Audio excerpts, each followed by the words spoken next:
the Ministry of Foreign Affairs. 2 Ghanaians have been caught in the attacks.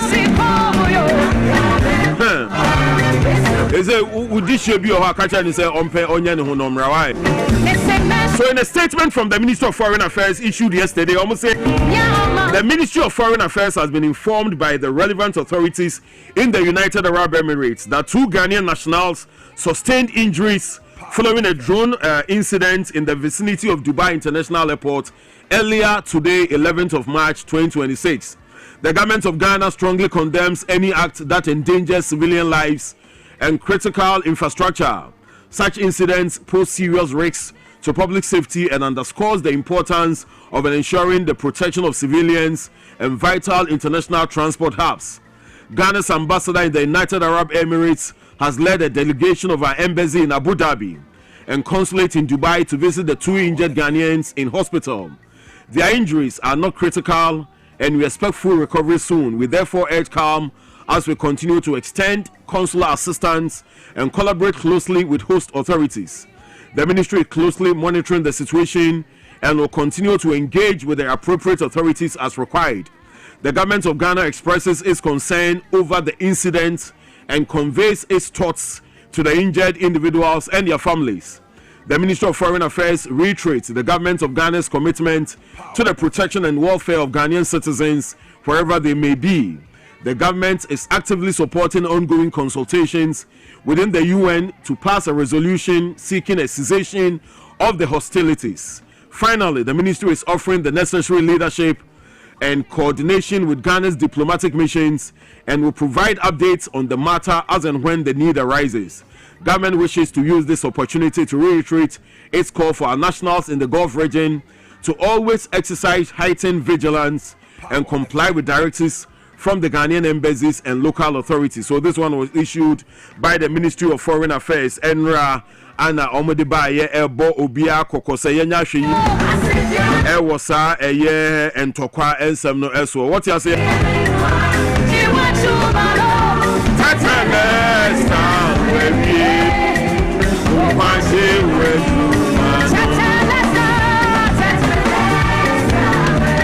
All right, so Accra Kofi da Kofia and a pair beji brand of the Bonkrata na apostle. Yeah, the no so abama kwemu young crossover na fe young father Bonkrata na apostle emrem.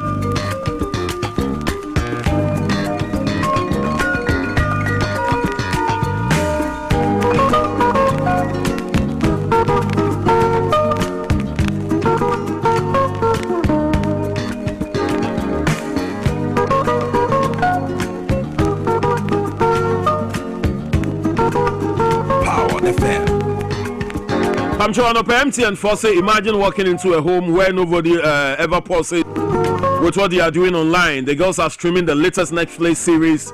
That special playlist is rolling. That is on its usual Teams video calls. Uploads are uploading, downloads are downloading, and not a single person says my data is finished. So that's the power of MTN Fiber. Unlimited internet for endless streaming, endless connection, endless everything for your home. Yes, now you get to enjoy a special range of unlimited fiber internet packages, whether you are a new or existing customer. So just log on into the My MTN app now and tap broadband or dial star 5057 hash. Star 5057 hash to get your preferred unlimited MTN fiber package. Remember, this season, connect your homes or your loved ones' homes and you stand the chance of winning amazing shopping vouchers from MTN. Remember, the T's and C's apply. It's always MTN with you everywhere you go. Power FM. I'm sure Yamba will so free the National Petroleum Authority Omamo. Kokoba NP4 Edema NSA.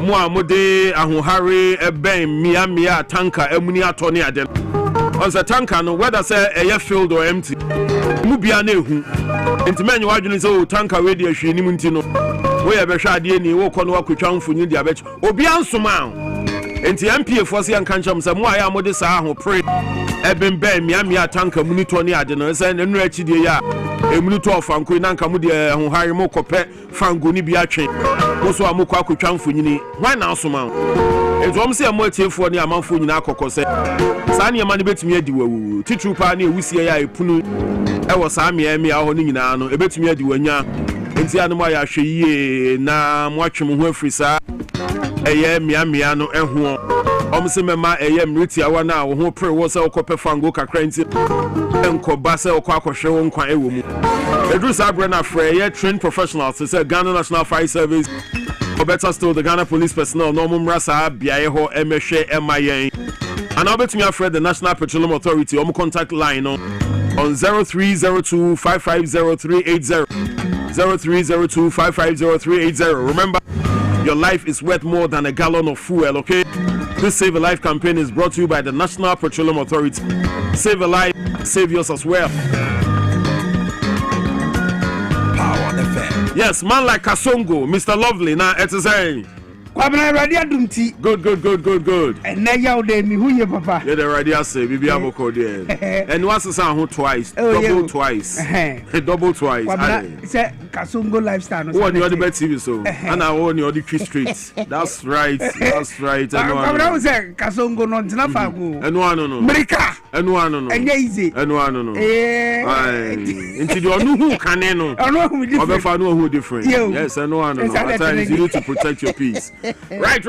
No, I'm saying, Kwabena Yauda. President of mine. JM or my. Oh, Ogusu or Korea. Like a JM Kobank Obeshia Closak for you. Oh my. Said no, National Labour Commission for. Okache wom singa womra but leadership of Closak for almost omungo into wanganko into executive secretary to Labour Commission. Okay. Osi and he said no wangambe no or wangama oda foforo. Okay. Busumi aye women need about to do 18th no. Womumra. And it is a strike number 2 March till the 18th. Yo. No womumra na wo hwe no wantena sinka nkamu asem ye. Oh, but they're very bad. Say or more time frame or they back for negotiations. So within that time frame, no, they are not going back to work. Yo, Omugusu hold on to the strike. And Kwabena, so the 18th. Yo, one semi no. Wow. From 2021. Yeah. Yo, from 2021 to and one kasa semi they are dealing with government. All right. Not a particular government here because what we say a Ghana bank. Nti fa say NDC bank and as MPP bank. Na woni ma a Ghana bank. All right. Nti a bank na won need that to say obey one year mama or conditions of service obey ma won. Okay. Na won etimi asa won echibi mako. Nti won say 18th no won publish. Am for near makamu pa. Na Kwabena. Who ye no so to nchen. Yeah, because minim Ghana be o say kokugu na warrior but up to now, sister need that sushi fee ho. Because of registrar on the net is all my majuma. And you will say, oh, sorry, no, maybe I know who about any man and both rough or pequia cohonan quack. So still, where you near man go up on team, but I can't say be free feel. Ready? A serious trouble. When you a nice way of telling him, say, our any young good into Uncle shit. Oh yes. Now Kwabena unim say adema akunzu how adwene wo mam. Kwabena the recruitment of Ghanaian youth into the various security agencies. Yeah. Kwabena adeno me hunu say nkoye. Oh yeah. So amanfo aka. Kwabena ma minka no kware nkyere tu mi minka nkyere wo muti. Adeno. Ya hwe ni ye. Okay. Na the same mebun na ya hwe wombo. Anase wo hwe wombo si wo be ye won se nenne. Asanga adina bana ayetrokano enye very bad Kwabena nu akosa minyai asensem training Kwabena jai nefe o akora yesre wo akora bu ayankora hina obeje yen akora fa yefa ha na the on kan jom say protocol minister nso atwa na mika say me ka chom say muntaka say no more protocol Kwabena tenye no more whom you know mika chere wo say mankasa mi wofase opebi anya so pebi wakoye biribi bi watwede nyine so hwe ne wotwa esan so you be a wako nursing training but to person ni nursing no person ko son e police hospital to person your police ni answer eti wafa process ni nyine mu wako train so ni nyina wotwa wa pass bia wako nursing training 37 military hospital okay hono ko je ni ntitwe Kwabena ewiase na the last minute no we say better luck next time na say wan amfa no and nkrofo wo mu frame mi nyina no the same egina no wodi ma me na me ka kire wo mti me amiti eni pa mo chaw mintimi nya ho hwe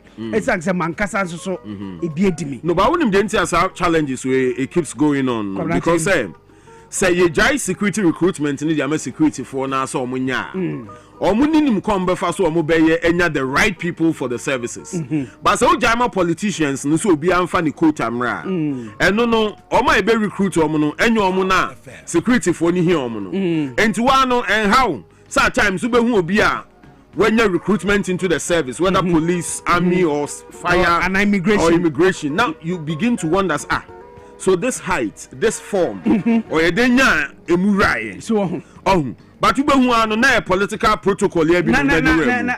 Oh, dear Tiano. And the only na cosmetic. Omu the omu kwa kogu 37. Now for mama security for na bar see so omu na screening no. But behind the scenes na no, politicians in the room. Ahimfo die wom asofo die wom ensamtwofo die wom you know obia o ka bi ewom bia na no dru dwom bia no e woni chefa wom and so the other person in the onye bi there be everybody say how I and obi o no free bi atamale abedi be 4 days one crying look at the frustration, the stress, the cost na ni nyina na be wie no no anya sa e ka ni nyina no hwan ne soa Honorable Muntaka, yes, sir. Yenina, because I okay, said the entire nation, more maybe 5,000 enlistment. 5,000 enlistment, no. Move to me 5,000 from many other sources. And who he said, Yabeka will be for application, Emra Elwak. Yeah. You understand? And you know, for instance, Unipaya or serve what 37 as a nurse. That's what forces Nimura. Already not serving a military facility. Yeah. And very easy crime and onyamura. But then we are supposed to say there should be a channel such personnel no such no within a year the military installation set up name no make me okay mo buy as service personnel ebesom here as medical officers am here mo person mo into the service no mo for application mo ye okwa de mo be fa so sir na ye easy am omo nyina nko into that large pool Debbie, and Yanconisa. And say no one omusika number refund. Some minority for say you're never refunding for mom. And according to the majority chief whip, okay, I Nelson H. the Piamapo. Osi by next week, minister no sector minister no. I Muhammad Muntaka Mubarak, also member of parliament for Asawasi. Osi next week no beba Ghana Mrashebegwim. Abechirim say we be refund you say dengo no your bar and ye be hu. Oh, and your bar ye be hu say be as and we be no name. Okay, ba Kwabena Adino. Kasongo koye adina koye sana kwabna ani kasongo mameka o bomo kwabna so nim didao ya beka no kware no na o magna timi akọ nanim enti hu asem nen enti National Labour Commission ni Closak for Ishemudine and Timiamaso. Good. And if any trending has to do with the recruitment exercises to the various security agencies, and also a trending. Oman Peninsula or Koreano, and also some and in a room year pa. What's your say? International Women Day. Okay. Yo, no answer to your who for Kasipa, a woman penning at night. Yo, and acting president of the Republic of Ghana, according to our 1992 constitution, only D and Mia Wamu Jumawa Bankesim, and Manua Musha Hufa. All right. I wore a banquet hall of the Jubilee House. Okay. Her Excellency Professor Nana Genopokwajiman, and only D a year papa, Ma Bribia Ecosie, okay, and Ra and Omusha Hufa. I wore a year Jubilee House. Kama bibia enso ekokan tinra na mia omo ye djuma o Jubilee House the likes of Madam Jifa Shinyonom Nana Oyebampo Ado and other several executives a omo ye djuma wo Jubilee House ni nyina no omo bae madini nyina ye kama no amia no so kire wo bobre ye pa emia semtwerefo nso so na Jubilee House and my shishi hopa. Oh yeah. And I know there are women in media and what governance. Yo. And then we some here then World Women's Day. That's right. Daben was a Jubilee House a memo out there. Yeah, omun consider a crime. Daben was a World Men's Day. What they say? And that's what be what they hear omun. Yeah, and Maminka vice president. My saying na ya oma. The bien. Yeah, nyina so obari ma bia so obia na wo no. What you say? It say na ye no mpacho. Onye bibi ma me ma na so emra mecha no. So ka just say me no outstanding business. Yo. And Maminka che Alex Egbefia. Ona bo mpacho ka che man say. Good. Marima no say pese ye share mame. Eno ano no. Dr. Samuel Fusambofo catching ni say you pese sha ya no Kwabena mami fa Daily Post akra kofi da kon efefia se na yauda anope okay Daily Post asema ode abano o say Ghana South Korea signed 3 months MOUs on maritime security, climate change, and digital technology. His Excellency John Dramani Mahama Ghana Yaman Penyin Ogusu was South Korea Magnum or Conservation. And according to Daily Post, and Amane about the Abanos of Mangana Yeni Amangi Yenga Yediensa Ashantiase Apam Asia and Yama Makuma Hobi San Abebuayeng Bambom and Sem Ewo Yang Su Ahurinasun Ubronica say maritime security. If a women such right. And now say climate change and if I say yabefa abefo kwantu ya be niema ye ni won akosati ase apamma ebetumi abebu amanyi papa infonin I work eye kratai enim hano Ghana yema panyin eni Korea so won panyin no wo ati hono mu a wode won sa ahyesa nkra enti ase apami ase e wo Daily Post mu asemfufra Daily Post e de abano o say government introduce sweeping reforms Wahon, say betumi abuaya say, Yebeshe niamamu kina, ebema niamamu ada hofang to strengthen transparency and public lands administration. So, yang sasi hun sensem, ebu obibe kwa koto asase baako yetimi toma nipa bese basa. Ana se nipa du, na se unhwede humu nsem yie no. Se be na niamamu beda hofang na se niama nyina be ye fi hono. Abang ayesa insachire no ewo hono ma. Ene anope Daily Post abo ho amane wo bra enra wo mu friends am trefo nhwem na Deputy Minister for Lands and Natural Resources Hussein Mrashe Begoni Madisha won ewo bole Alhaji Yusuf edi enim na enra waka ho asem eye papa asefo friend anope Daily Post ode aban o se anya kokunu ene important ho nyina won anya nsu infrisha ba se duru no ekiri ni a wo mu ninsu ewo important ho inti anyakofo won anya nsu papa oriba benom Daily Post ene dis amane boyi aba okay mami fi Daily Post mu enko Daily Graphic Daily Graphic nsema ode aba na dey o say Kwabena enam santoko wi a erikoso ewo Iran wo brea eye Israel ni US fukaba chiri mu no according to Daily Post Daily Graphic na no pe na amane board about say fam go ni bono amane mo so yo and said na Thursday on and then watchers they say they will do a follow up and see say trend in the saying now Kwabena na hemache bra mri bedwuma mu no na me tie BBC na omu bo amane omu kirem say sisi ano asanga kosoro over $100 per barrel yo okay so no wonder at the pumps you see 1197 1201 hardly would you see 10 okay me assist original 10 no 10.46 Ghana Oil Company PLC Goil and Star Oil omutu ni pen omu guso amugina honom it is antoko intina ma you know akosoro sa na no pay Daily Graphic abo ho amanenti good according to Daily Graphic no say analyst hrem say na nema sifa econom abanyinye to a edida da fam ngo so na be a yen a yeto fam ngo no ebetumi akushin ye kakra ewo honom asanfufra Daily Graphic ode aba na yawda anope o say gamanche others meet King Charles at Commonwealth Day in London. Uko London sana bankramante ma nkrafuka na. Omoka na London. Oh okay. O say nkrahene ni manche. It's abre amanga yaka eye English won potokasa no. Queen's language no. Okay. Ye wo nkabombi ya friend Commonwealth. Enti yanga yaka Queen's language no. Eya yetai shehufa enti afi we nso de no abaso wo London eno nam so a ni manche gamanche akopem e wo hono mo on King Charles akohiem wo hono no mankomodi etumi akoso kama e wo hono na no pay Daily Graphic every ebo ho amane maybe Daily Graphic sa no mamenko the overseer so James CSW 70 gender minister pushes for justice for women and girls asheya womo hwe eye emia mofrani odase ni yedi hu semso osafo odase ashe na no ni dingdi Dr. Agnes na momo latte oya mi mrashe begweni kro mrashe begweni ni okay good o say opushisa tentene ni betumi ayedwuma mamia and if member or woman. But Kwabena de bia da identity ya omu ka se mia ni member. Na married man share. O de jam. Obari ma bi wo ho ne obi abi nete. Wo be hwe na obi yi onye adwampo mani ni. Nso de bia obari ma bi chop money. Obi yi ha obari ma yi adwini sa opon adwuma obezo be kofie identity. Okofia ni asumdwe wo fie nti obadwuma mu mo no zo wa elije. Kwabena sa ne ma se amoa. Debi. Na sa ne ma mu de bia da wo se women and girls.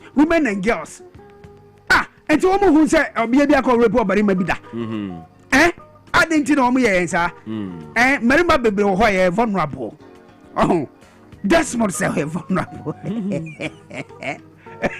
That's what is vulnerable. Manuel Nete or ye vulnerable. Akra ko fida go mi se manu yi.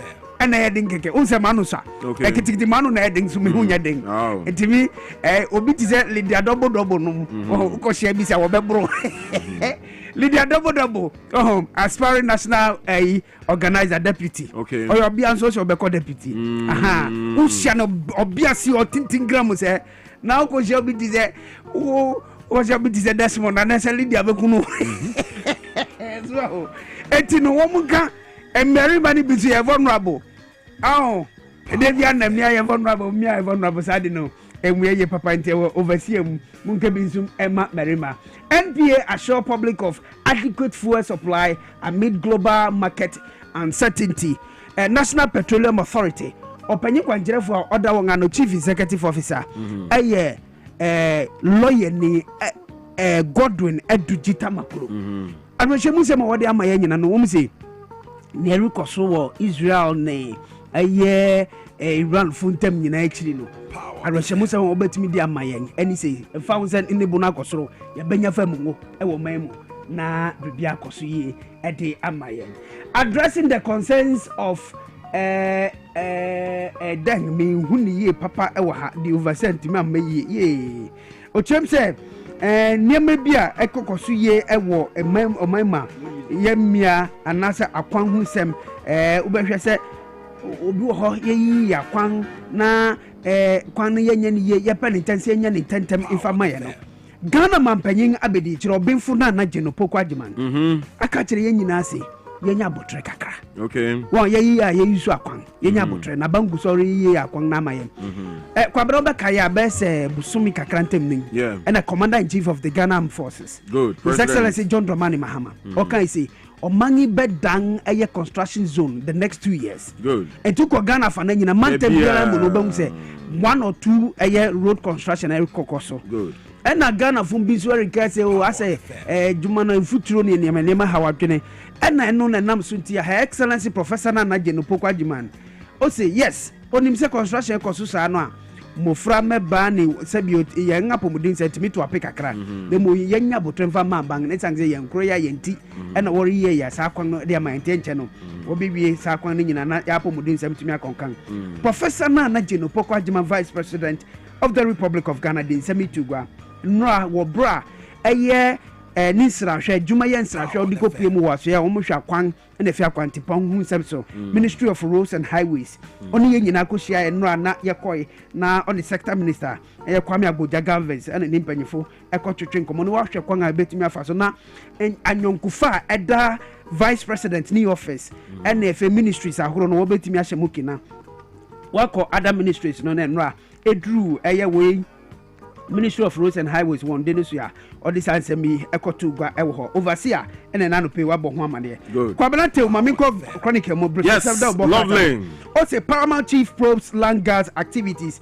in the Ada traditional area Kwabena me kai say former IGP Ora Dampare okay say me say land guard will be a thing of the past but obey IGP nyina echi no IGP fufuru so aba still land guard hawadwene won kran edan adinti na de biara da land guard fo hawadwene land guard adwuma na say edan ubo bi ata Kwabena adine hawadwene o it's security job ya only security no ba asase no onwen enti ohini popo wo ada o si sade hawadwene enti land guard sensem no hawadwene Kwabena obi be kwakoto na asase no bi zuzu ya ni dia no akosisa emrante wa ngabati akoti mimi na to asase mo no wen enwa Kwabena ngwa no kitatu obekwa ya juma wa asase no woba brosa uko ada uko kaso ampotem uko oyibi ni nyina sade we hawadwene wo ho no wo ho nti wo sa banhwe se obetumi etuhu anama ho. Government unveils watertight land reform to boost revenue. Nsema medical kan ewo daily post mu no they say chronicle so de ho aba. Osahini no money for farmers yet money for jets. Osahini futu mrashebegweni apenyo market na sem na America ochem say enti omange yeni sika se de behwe akuafo ye de betu akoko akuafo ka mbom ye nganya sika se de akoto we mushenga na sem na oribisa na no pay. And then US strike Nigeria from Ghana sembisa oribisa se enti US abang sebio watu tupa bi akopemu Nigeria o jina maimu no didi se juma no ana sembisa na no pay. Chronicle oribisa sa semi ewo na nim hanom ode hu sem aba. Kwabena hwe obre na sima wotwe na abo apa no pa no so ho. What else here? Enti Dwabo Ase power 97.9 effective na yegusa edima na kwabena ha na medi da bokrata ni nyina mu sem no ebesi na owura ba ko efo owosunyan mo onfa yenga dwumadi ni egori kra. All right. No obo amane ma radio station TV station ba ko wonkranga. So ade tia wanhwe TV XYZ wontie power FM. Anko ya dana say. Etefo hwe yen. Na do pe wosunya efo ye manache. Asida ye ne di ye. So na Nana God bless. Onu so a journalist. But say no odini juma wo Germany. Onu so hwe na no paper. God bless ye da Yankopon shroud. Na enra minim so follow interior minister address na. Baby or okay BB said some of the applicants are weed smokers and mental patients okay sir. Portal ben from Ghana Today online portal ben omunya credible and almost say Ghana first Ghana news delivered right Kwabena when it comes to slogan Ghana news delivered right and a news card of the Minister for Interior and almost say security services recruitment. Some of the applicants are weed smokers and mental patients. Interior Minister Muntaka defends mass qualification of NDC supporters. Why are we doing this to ourselves? Kwabena, Ghana Today. Kwabena, when it comes to Ghana Today, enye no kware. Ghana some Georgia ya fasa such paparazzi for ne ho. What did di Dr. Maria Wusi, CEO Mafree Zones Authority. I'm sorry. Oba ejuma mu ha oba inside politics. Yeah. Asema wa meka no. And this same Ghana Today. Eka fa wo ho. Ghana Today won ayi anen. Asema wa. They say guy ne dia MPP guy bi no miracles dia. Ayo. And say but I don't know so much church here sa ne man. So what say ni dia. So what say I mean so what say dia enche da nya me nwa esanse na ngasa so nka kware because we on person ya na confusion ba between NDC grassroots no ministry. So Ghana Today enye credible. I don't think the minister can say this. Debbie Mutaka Mubarak Debbie oyobi odi ni wu. Some of the applicants are weed smokers and mental patients. Kwabena nya no kware. Oh Kwabena nya no kware. Debbie enya no kware enya no kware ntima mo bia kwa just man for ehwe Ghana Today ni muntu nchene any information bi o mo de bia na say mo so enya credit muntu nchene ela Kwabena insem su mi nam rim so bia wu na Debbie efa meme ho na say asu aduru soro ho eti me ka kiro bia se enya no mi modin minye yi mpamucho bia na mi ba cho mi ti heya mi was ase so unko soro ho tu mi ni ne kura yen all right wo ho na radio nsu bo radio hia radio nyina start e awe hia nya z o ti ase dia wa xyz ta hifa bi no ba bia ni ho oni ba bia akọ eti akura ko fida akọ mi ti ha thank you heya na mi wo mo power 97.9 power to the people lovely. Yes. Kasongo man always. Akra Yankopon shop. Yeda so say yeda so no wa. Pamchon to dey. Ya wuti ye bia no ene no. Ya tumu nchine hwe nsesan. So that's our man Akra Kofida kon ane ba ya kwan mu with a ye the bon krata amubo so no. Ye begina no so na ntem so Roger Emmanuel Lawa Haidie. Ono so abaya kwan mu with the latest in the world of sports, okay?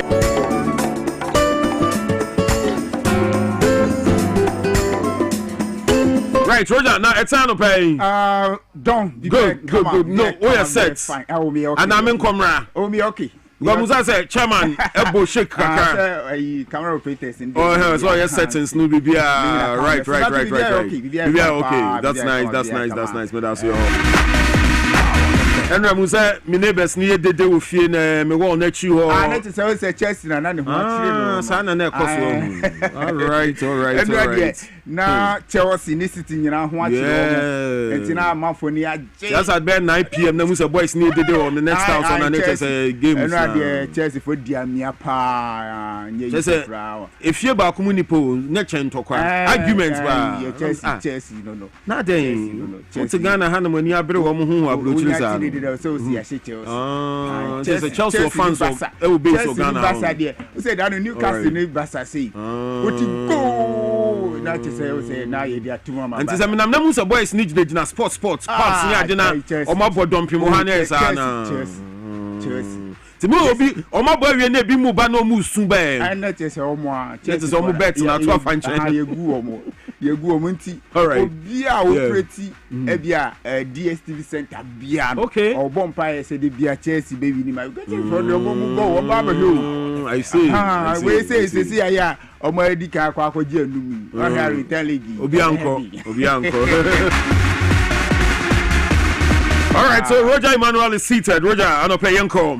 Right, it's no pay so yeah the Palm Morning Sports na Brona from Sinanima SC na ye bevrem na fe ahwenra game say toja our UEFA Champions League match sa e course na the home by rations from coaches na fe players in some of the two general say the home ebeba no chi Europa game sa o beba se ne and say the home ebeba our jumadi no na fe bevrem na e fi some ahodo abapon na no pay nyina so ye the home so the abasa no so say Facebook power 979 na wetimi adwane na amabipia se timi akosibitin di Roger Imano from the sports morake potela and afi kojofo so fanti omutechire emanano pay yedi and seven so pa yesha sentem na yenkora fi hwenra UEFA Champions League games no etimi course na fi fa results odo na fi nsema pm enfanti onim se enra owremu so ewoye Germany ho na Bayer Leverkusen etina fi ani Arsenal edi ehihye se pa na na ayade abrontia ye for Robert Andret edi kan ko share goal ari ma Bayer Leverkusen retino na abrontia ye for Kai Havertz no eti kano edi Emma Arsenal the Gunners bobokran retino odem say another game etujam awoye Real Madrid for asoye na ho on a side game etimi course no eye game na anu ohie pa in fact Pep Guardiola see first half na Madrid about only 3 shot on target 3 shot on target no and so na edi goals renyina asidi player abronte for Federico Santiago Valverde de Peter wano na so timi gina na so a obo hat-trick e was sa game anu etimi course ma Real Madrid wini kamiensa e ma Manchester City canon amonse entimi atenuachi onu be say Bodo Glamet e bo kamiensa to say club for Sporting CP and so entimi so anti sakara nuachi no onu say owremu se e wo ye Parc des Princes ho na Paris Saint-Germain and so eterefe e bo kanum e ma Chelsea and so eti kanamu mienu onu say Bronte for say Bradley Bakola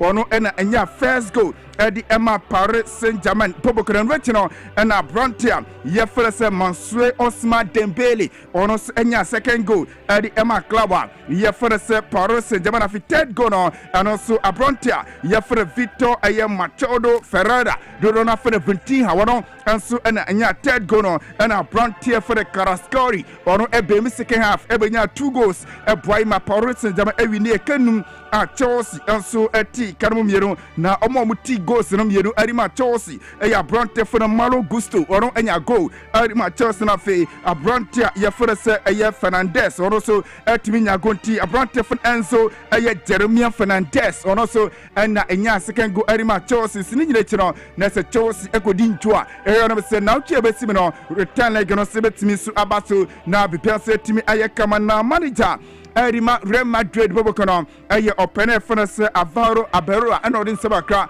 edi atujara fa enra after send team no ebo kamiensa Manchester City kano omantimi antina yenteni sema o kan fa enra victory no. So happy for the result, for the commitment of the players, for our supporters.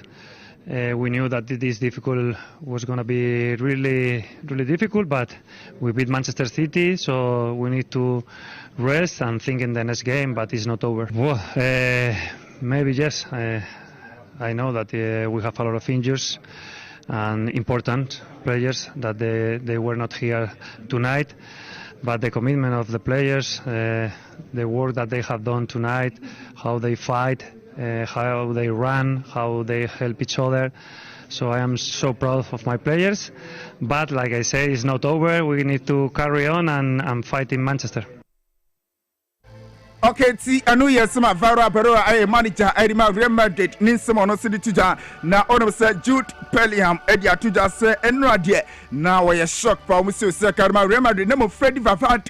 And running hat-trick onyano or see a shock hat-trick abranted no otumi enya epo amatima ye fa Real Madrid efan kunimje ema bidia se timi ekonkan na Vinicius Junior ansi dia tuja se ampase se orenura se na game ni sikoya na no tire se Real Madrid ye tima ye keeper bo se Champions League no ebetimi aje onum se Vinicius Junior se wa ba be ka brante se Cristiano Ronaldo huntie bon se Champions League say assist say Wababa can 31 assists and I say when Ronaldo is said no sema no say fear no man no set me apart and I no pay him 70 no to just say a brand for say Freddie Vavade say you best players oh yes a brand no obetimi edin in sudin edi account bin tenu sema Vinicius Junior or sema kana Pep Guardiola manager Real City no so react kan no say no game ni die or City e game no Madrid chances omunya no and no take here no umtimi enya to 3 goals na eboy ma nema kokayeti Pep Guardiola sinisema or tuja. Yeah, we arrived 3 times, 6 goals and good actions. The first we defend proper, and after maybe good actions, the amount of times we arrived by line, to make a crosses, to make a tapping. So I don't know. I had the feeling that it was a good game. It was not that I think the result dictate. Of course, also Madrid had the ability and the quality, and every time you lose the ball, the transitions, because they keep the ball, and after they run, always they can do it. But it's what it is. I had the feeling that it was better than the result said, but the result is here. We have 1 week, and in Etihad we'll see him. Manchester City manager or friend Pep Guardiola on also Nesemo after send run the team din kunono and what is Sansemono so atuja na Chelsea manager ayo penefana Liam Rosenia ano no se nsema kratuja on se enra no goalkeeper wano eda trima fene se eye Johnson no enra nioma ntimi ankoye esanse na sire na kofi se Philip Johnson kebetimi apara finima koye dia ma Chelsea nebo menura niema ntimi ankoye ma Branton consider goals bia na tsenya dia goals na niema koye mistakes oye no e ma Chelsea e consider sa goals na no na opene no edi nsema krade atuja da fa Branton no na fe nura game na e course no ori afene Liam Rosenia akesika krade afa yenti. Made a mistake on the 3rd goal and we didn't react well to a setback. We didn't stay calm. In that moment, 3-2 even, we're really in the tie. We're in the tie. And then Kvaratskhelia scores an unbelievable strike. And that happens. And at this level, the quality of players on both sides, we're an inch away from 3-3. The disappointing one, you never want to lose a game, but the 5th goal, in that moment after a flashpoint, we don't keep our heads in that moment, we don't keep our cool, they break our press and score a 5th goal. It makes it very difficult to come back from, but it's not impossible. Okay, tianu ya sama Chelsea manager Liam Rosenia sama ono so dia tujano no na say timba kwa mo ya wade yipa our Champions League no eye Bodo Glimt na omo manager opani a ye fa Keto Nothing and I wouldn't some cram Eddie Atuja say omu target a quarter final and omu episode muko na okasa after sending Timino and 3-0 victory and against Sporting CP. Well, it's a good result. I think I'm like how we're playing, especially the Bello play in the first half. They give us a lot of space, and I think we take the space. We find Patrick Berg in central a lot. We have higher numbers when we attacking into the last attacking third, and so it was a good game for us. The second half we are too open. We give them too many counter attacks. So I think we're struggling a little bit more in the second half. Yes, some Boro Grammet manager no said to Jana Pedro Neto Sinano pay Chelsea fans or see or apologize as a resource course or see a embarrassed night and right course see or the chopper and or the Emma Chelsea fans in it no yesema a brand from Pedro Neto no city to na Koraskari and nonsense Joffo Bisana say obem second half na we de biana ka opese we starting or see no say we need pay second half grana was it 10% 90% and opea ano and or the Bemontenra ojiri say eno and or the mayen e wo pitch ni so a omutimi chi Chelsea e po makenuma Chelsea so atimiti economy mienu ano eyesema brand no ono so edi to jo anano pere ho sem epa na ofio na wodi wani kiremo sem from nim se no a Arsenal so ekonya draw e wo Germany aponten so na brand for nunu mu dieke ono so edi sema credit to just say o se no na dressing room no na akwa miss feeling sanse na enhyera nya nije esanse omu team no na ka omu epese omu dinkunim dem ojiri say next week no the Arsenal bobo kan betimi adinkunim our return leg and betimi akoso na bibia akwa dem enurade obeka say a terrible night edi matima ye for Arsenal sanse omu entimi amfa 3 points no na owura Terry Hurry ono no sinima kratuja say we are Arsenal fan na every week o bompa so ebia Arsenal benya corner ebia set pieces no mo dia shego o si sa de say emfabium ono mena no si akarima Arsenal no mo bo beautiful game say Arsenal bobo a o nsere hu ball kura mo bo say mo bo tinko sa na e de awie na Arsenal kwakunya draw tindey say we Arsenal fan na office say every weekend Arsenal bo match na corner bank one ebeye go a sa de no asesa e wo team say Arsenal team no ohu ni difference say mo si sha say EPN no enyesa and ete no chi no di tuja say abrante ba ko Real Madrid ye fa na Freddy Valverde wasi oni bo papa esinia oye nyina no obi ehu obi ampo nkanasem all because onye striker say ne oye nu a obo hat-trick sanka wo ye striker and o share sa goals na aka newspapers bebo fibia no anka obi ade obi ebo di nebom esan say abrante onye striker nti ne oye nyina no obi ansere hu ade yensema Thierry Henry ono sinisem awodi aba na Mikel Arteta manager Edima Arsenal na wakasari afa enra draw a omuko Bayer Leverkusen so ye wamukokonya na wakasika kra edi afa ho yenti Mikel Arteta. The game had very different periods. We started the game quite well, had a massive chance with Martinelli, we hit the crossbar. In those moments you score, the game changes completely. We had certain dominance, but we didn't finish enough actions, and that allowed certain counter-attack, especially when we were hitting the box, and they are quite dangerous with that. We wanted to start very strong in the second half, and we've done completely the opposite. Start not paying enough attention on the kickoff, which we already discussed before the match. So then they have a clear header, and after that they score the goal. And then it's obviously game on, and the tide changes completely. So after that we had to stay emotionally very composed. We improved in certain areas. With the changes, I think we improved as well. We had more presence, more threat on the wings, and at the end we found a way to draw the match. Consideration say we for the first time and now say 2 English clubs now say UEFA Europa Cup say UEFA competition so now 2 clubs lose 3 goals at na BC the enra ebetu just say Chelsea lose more than 3 goals and na sitting so consider 3 goals na Saturday the BC the enra first time as English clubs no sanse na BC etimi atu omunti eno ne no so efia no mano saba yenko Iran onim so matimi qualify ma World Cup no eba pibenra and no sports minister adi ababetu ja kire se wono World Cup no eba se nya dia eba begirem eba se akansa so leader empanfo kunu na mokum ye leader ebeden ni akase ebia kwakogina tournament ni makakobonte nra aka kire wiasa fa nyina ni Algeria edin komo no di atuja se nya dia World Cup no ebe kobiente no ensema no so efi Iran empanfo akachia no so etimi aba no pere ho sem atuja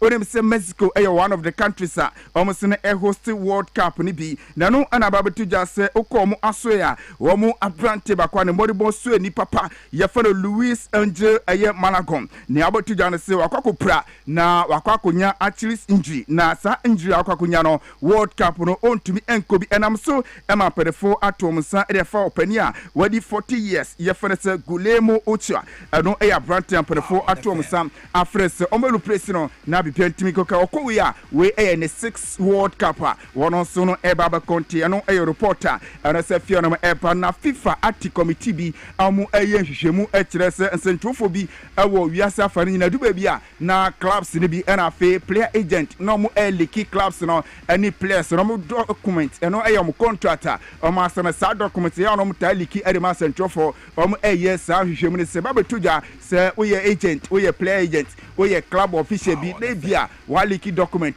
ama nsentwofo bi dia ene dachi bia no FIFA kire se o mu ebechi waso tie no reporter eno se fie no ma eno su abare ho samba yembra na fe yemrem ewo fie na fe yendi nkomo unse na nsem asori obi eka said the day ayu ashase eshego edman nak brother obo 90 minutes yemfa nko World Cup Emma Sports Minister Krabe Kebi obia ekebi na sansem no na former Black Stars midfielder Imano Ajiman Bedu ono so edna no atum kakra said the day ayu yemfa nko World Cup no mema yemfa nko no the day ayu ni nsem no Ajiman Bedu akasika krade afam yenti nsem Ajiman Bedu kan.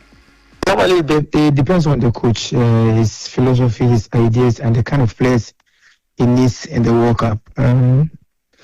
As you mentioned, my brother Andre is doing very well. He's playing well. He's scoring goals. And if the coach thinks the philosophy and his game plan, he merits to be in the team, why not? He hasn't stopped playing football. But what I know about him is he is concentrated on his club football. If there's an opportunity for him to come and help his nation, he will be willing to come. But all depends on the coach. You can be doing well, but if the coach thinks the philosophy and his game plan doesn't merit you, what can you do? You just have to focus on your club football. So you leave everything to the coach. He knows the kind of players he wants to go with. When he brings the list out, we will scrutinize and we will still support them. And after the tournament, you will see where the team will go. So I always want to leave it in the hands of the coach. In as much everybody is playing well, is scoring, but whatever I will say cannot change the mind of the coach. It's Imano Ajima Bedu and Amuti say what is Sasamana to Yanko has to focus on Senra and send me to judge and I say has results I cost in Niman Kosi and I'm Sima Pubi my meeting Kasepa Cosima playing body and management Omushia and a some meeting and I put a photo tribunal meeting I say and I send to Jasu now place to be a complaining say one almost Casaman Koye Nancy Scanibia came bonus is Biaka and Ma account meeting as a team in a model and Sena Quenchi and our players in a complaining super class but the four promise say double bonus ebeba omo wini still scanner say my enrichino to some fee class posted on Musaka Legon Stadium and some see surface of the pitch and more and our spiritual in Nakasa Legon Stadium and also M1 club no Nina Meeting team no nyere entimi eni kunemo na sansan sebere nyina ababetu dwa ewie no na enra has of folk mpani for ababontem every statement abetu dwa say social media so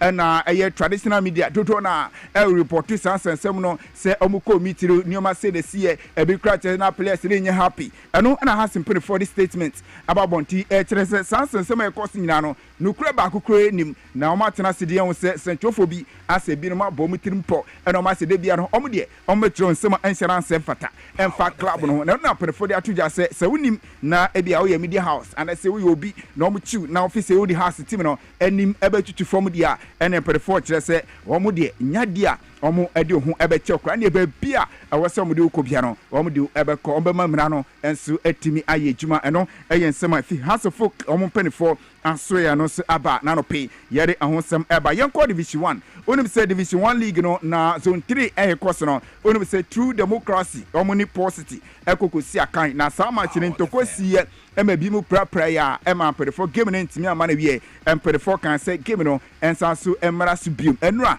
na sa game no etimi pass na eba na wie no na eya dia positive omochi true democracy epo makaba kwa omantimi ante say ohia zone 3 league table na say positive ababenya 24 pointer league no omodi atwimukra ati so omodi ekomani man sene no na after the game no head coach wono ekuta positive poboko no opene no edi semakra dia tujare fa access bank division 1 eno sene ekos na yentin sema coach no ekaye after say ni team no etimi edin no say table no omo atwimu 10 pointer omodi common yenti coach ni sema okan injured players. Players are not able to come and play. So we came with half-fit players. But hey, it is God. We thank God that the boys play well, very well. They played they were tactically disciplined. We had 2 chances to score. We couldn't score, but we couldn't create any chance in the game. They were 45 minutes. They couldn't create any one chance, but we had 2 obvious chances to score, but we couldn't score. Yes, we were the better side. We were the better side on not about possession, but tactically we were. Okay, see, coach Edward Ni Odum, a head coach Edima Paul City, former house coach, and I'm what is what is Sansamon, and so the Atiana say, or reference Edward Ni Odum, only a coach Edima True Democracy, or a coach Edima True Democracy, Nisemokana, Yakote Paul City, coach, and so reference Alfred Jani, or Nisemokana after sending Timino, 18 community and so. First and foremost, I say thank you, and I like to say to God we give all this glory, but it's not over until it's over. 10 points. If you do your calculation properly, 10 points is 10 games is 30 points. So there is more matches to be played. So we just don't have to be carried away. We still have to be doing what we are doing, keep the consistency, and then let's see how the rest of the games are going to go. It was a balanced game. Both teams create chances. You saw this. You were here. You saw the shots we hit at goal. How many shots did their goalkeeper saved, and how many did our goalkeeper save? But I mean, that is how I saw it. And it's a game of 2 halves. We won the first half. Second half was draw, and I think both teams. Alfred Jani, a manager, Edima Club for the Paul City and Amotinicana, former Swaziland FC winger, Yefan Foster Afetope, Sisi, Wakosan 3 years contract, Edima Sandford Football Club, I won the Wijan League 3 years, and a branch in the center, and as I see, or no say Equakusina Kenra, and a Ghana Olympics Committee, and Penifonso, Echo donated 40,000 Ghana cedis, Edima Sports and Recreation Ministry, say Sports Fund, I know your seed money almost Eddie Council, Money, na Monfam. Celebrate sports fan no bibianso ebetimi so akosinti minyana no so na enano pay and Thursday ti nimfa good ewunsem no emfensi na the turn any team no nyina ekrado a amade Dwabo Ase jimede no so etwa so mitin eduroja imano from the sports monaken no me shana think krasa say area had yes something no atomu manche no ti unje no one thing kan we had no atomu because me pie ko no madru kakra na nice lady view across the streets. Na me so make come for no. And can be odishia me mentimi ankanti watwam ko. Obako ija. Oh. Say no na wo de be onuma okruma de ene. O ko de ene agi odi desmo di wechi.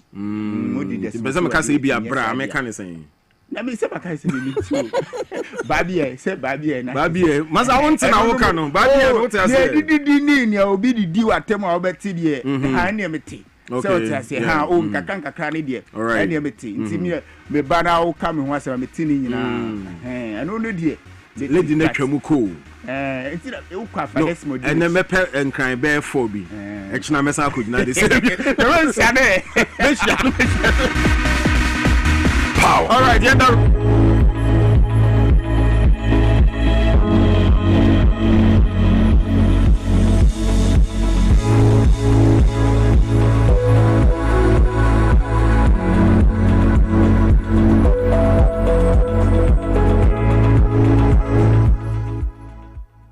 Brebo eye adwumada eboa eyam aduane eboa eyi insa free ni peduanim na eboa woni pedua ma etena ho yie nanso woni se niema a yedi na yenom timi ma brebo ye adwumaden sen pote mehunda me brebo ye adwuma pa e bia se mitumi ye bibi me brebo ani.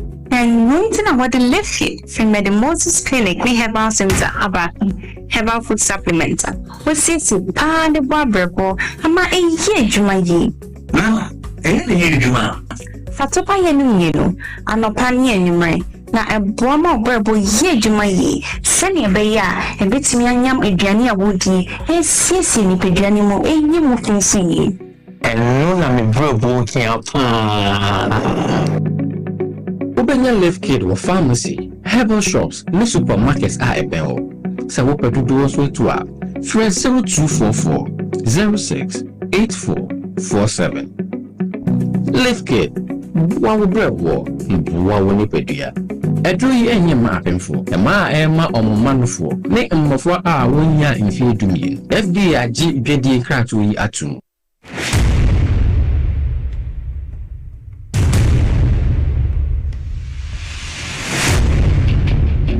Every human body mass should have at least 60% water for optimal performance in any physical or mental exercise.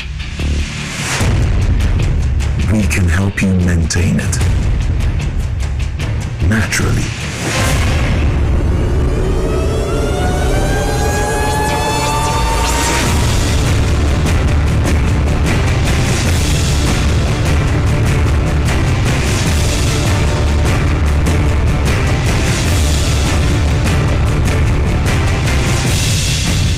Natural mineral water. Simply natural. For bulk purchase, call 0596 273 546 or 0596 273 547. This advert is FDA approved.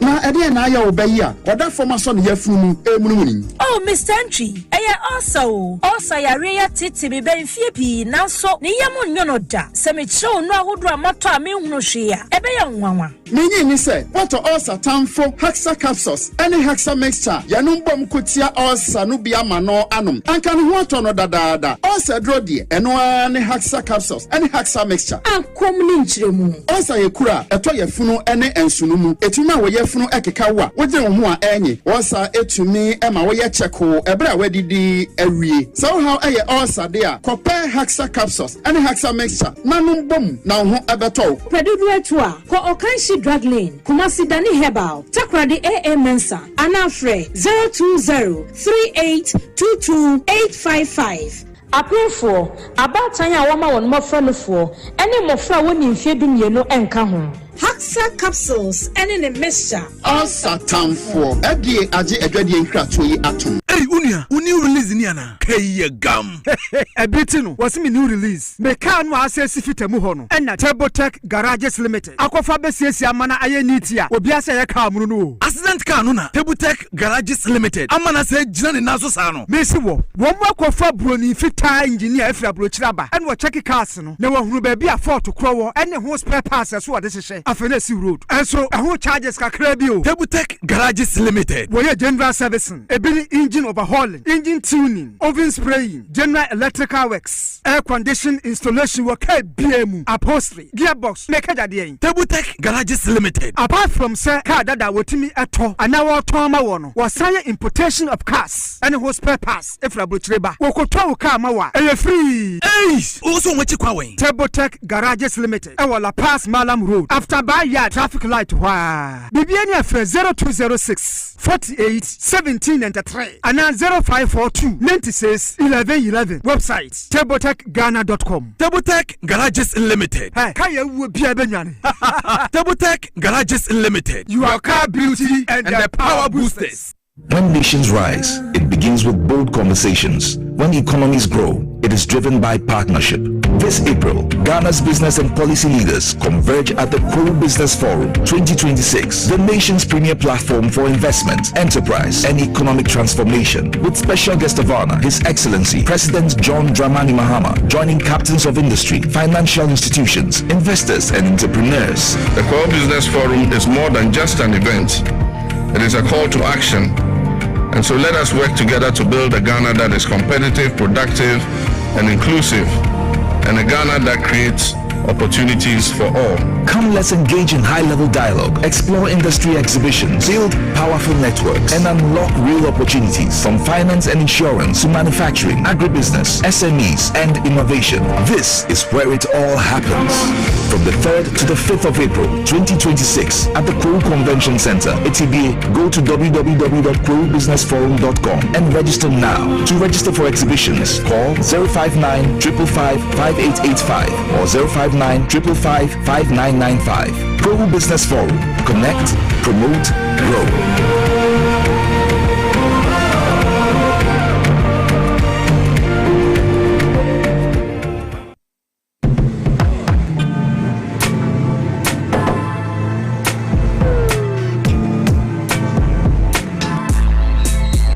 Welcome to Auto Check Vehicle Diagnostic and Licensing Center.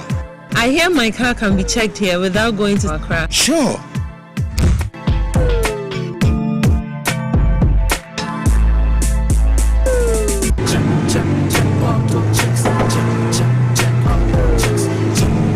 Emission, check. Alignment, check. Brakes, check. Visit Auto Checks at Koforidua Aquadum Road for the roadworthiness of your vehicle, from saloon cars to heavy-duty industrial vehicles. Madam, your car is now ready for the road. Thank you so much. Auto Checks, check. Auto Checks, your safety, our priority. Check, Auto Checks.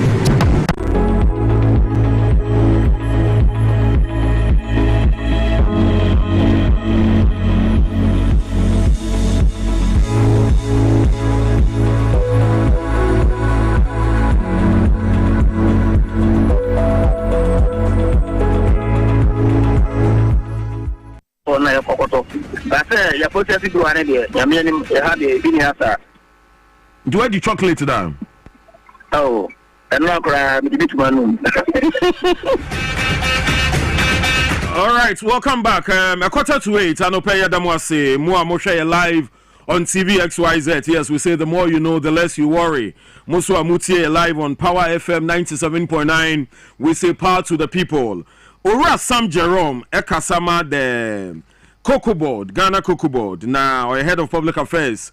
Nancy Munsembia Beto Jase, former chief executive of Cocoa Board. Oko fie no o man no niam ani bi o a oswade koye ye twena so on famra na yate se emu ba ko na ye ka so de ko so mfa koye ekoba ne sen kra na nsem no ebeji hini ewo o man yi ensem kaye mu o yenko Sam Jerome ho na yenko penchemu enhunu ne ekoso ewo Cocoa Board asoye ho Sam otie nka ye mo achi anope o Major so don patron na bibia bokodem nyame adom so nyame adom ye ho ye mpatro nti ka bibi tren ede na fa former CEO of Cocoa Board ho a yate se ka bi odi koye na so odi abo se nso mo na mo twen no ansa na mo nse kan mpatro bi enkomani so twa kakram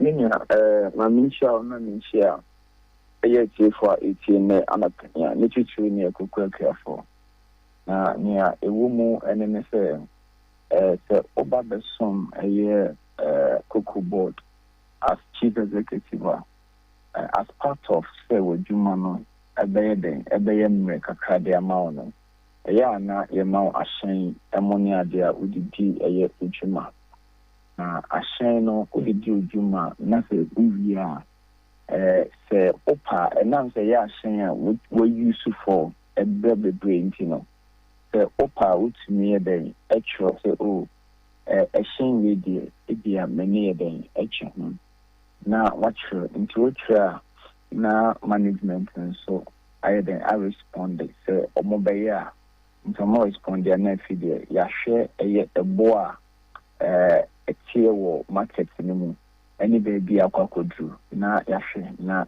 wochiaka near the account and into no eye ura randi ebaye no oye nhwehwemu ehun say cars do simple na eye den ewo because I was a report at the brand nti enemu ni hu se o eye car na former chief executive eye den AUC no car na nye den enyi mobi nti enemu na omo bisa nti omo bisa na omo de nchi mu ba se o opinion chere se car na ni ye den agye ho nti no omo nton ma no na mo nton ma na de anya se oni asanka because eye part of eye Cocoa Board and share na se policy.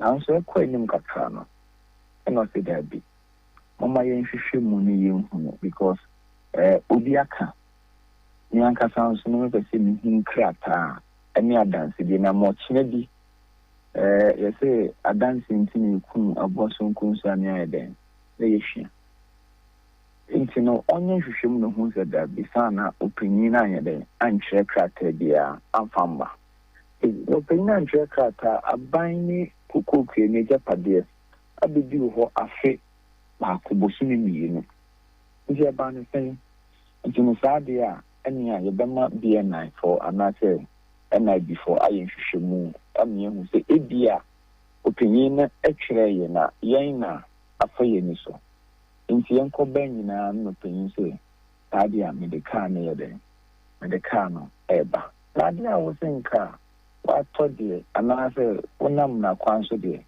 enko mu ko ye nhwehwemu an ebia putipuru mfanya den on more. Now the car may bounce on. I'm matching around 5:40 a.m. I'm matching on the basis of what? On the basis of what? If you not what say, once a man, I say, I'm not here. But I'm matching all the buy, no, they be see him from why not bad Juma Sabrina or the best Shawan Sanono. I'm matching you won't pay for a day, Jumayano. The chief executive, na big chief for management. What's my body basic 84? In what 84 na allocated car.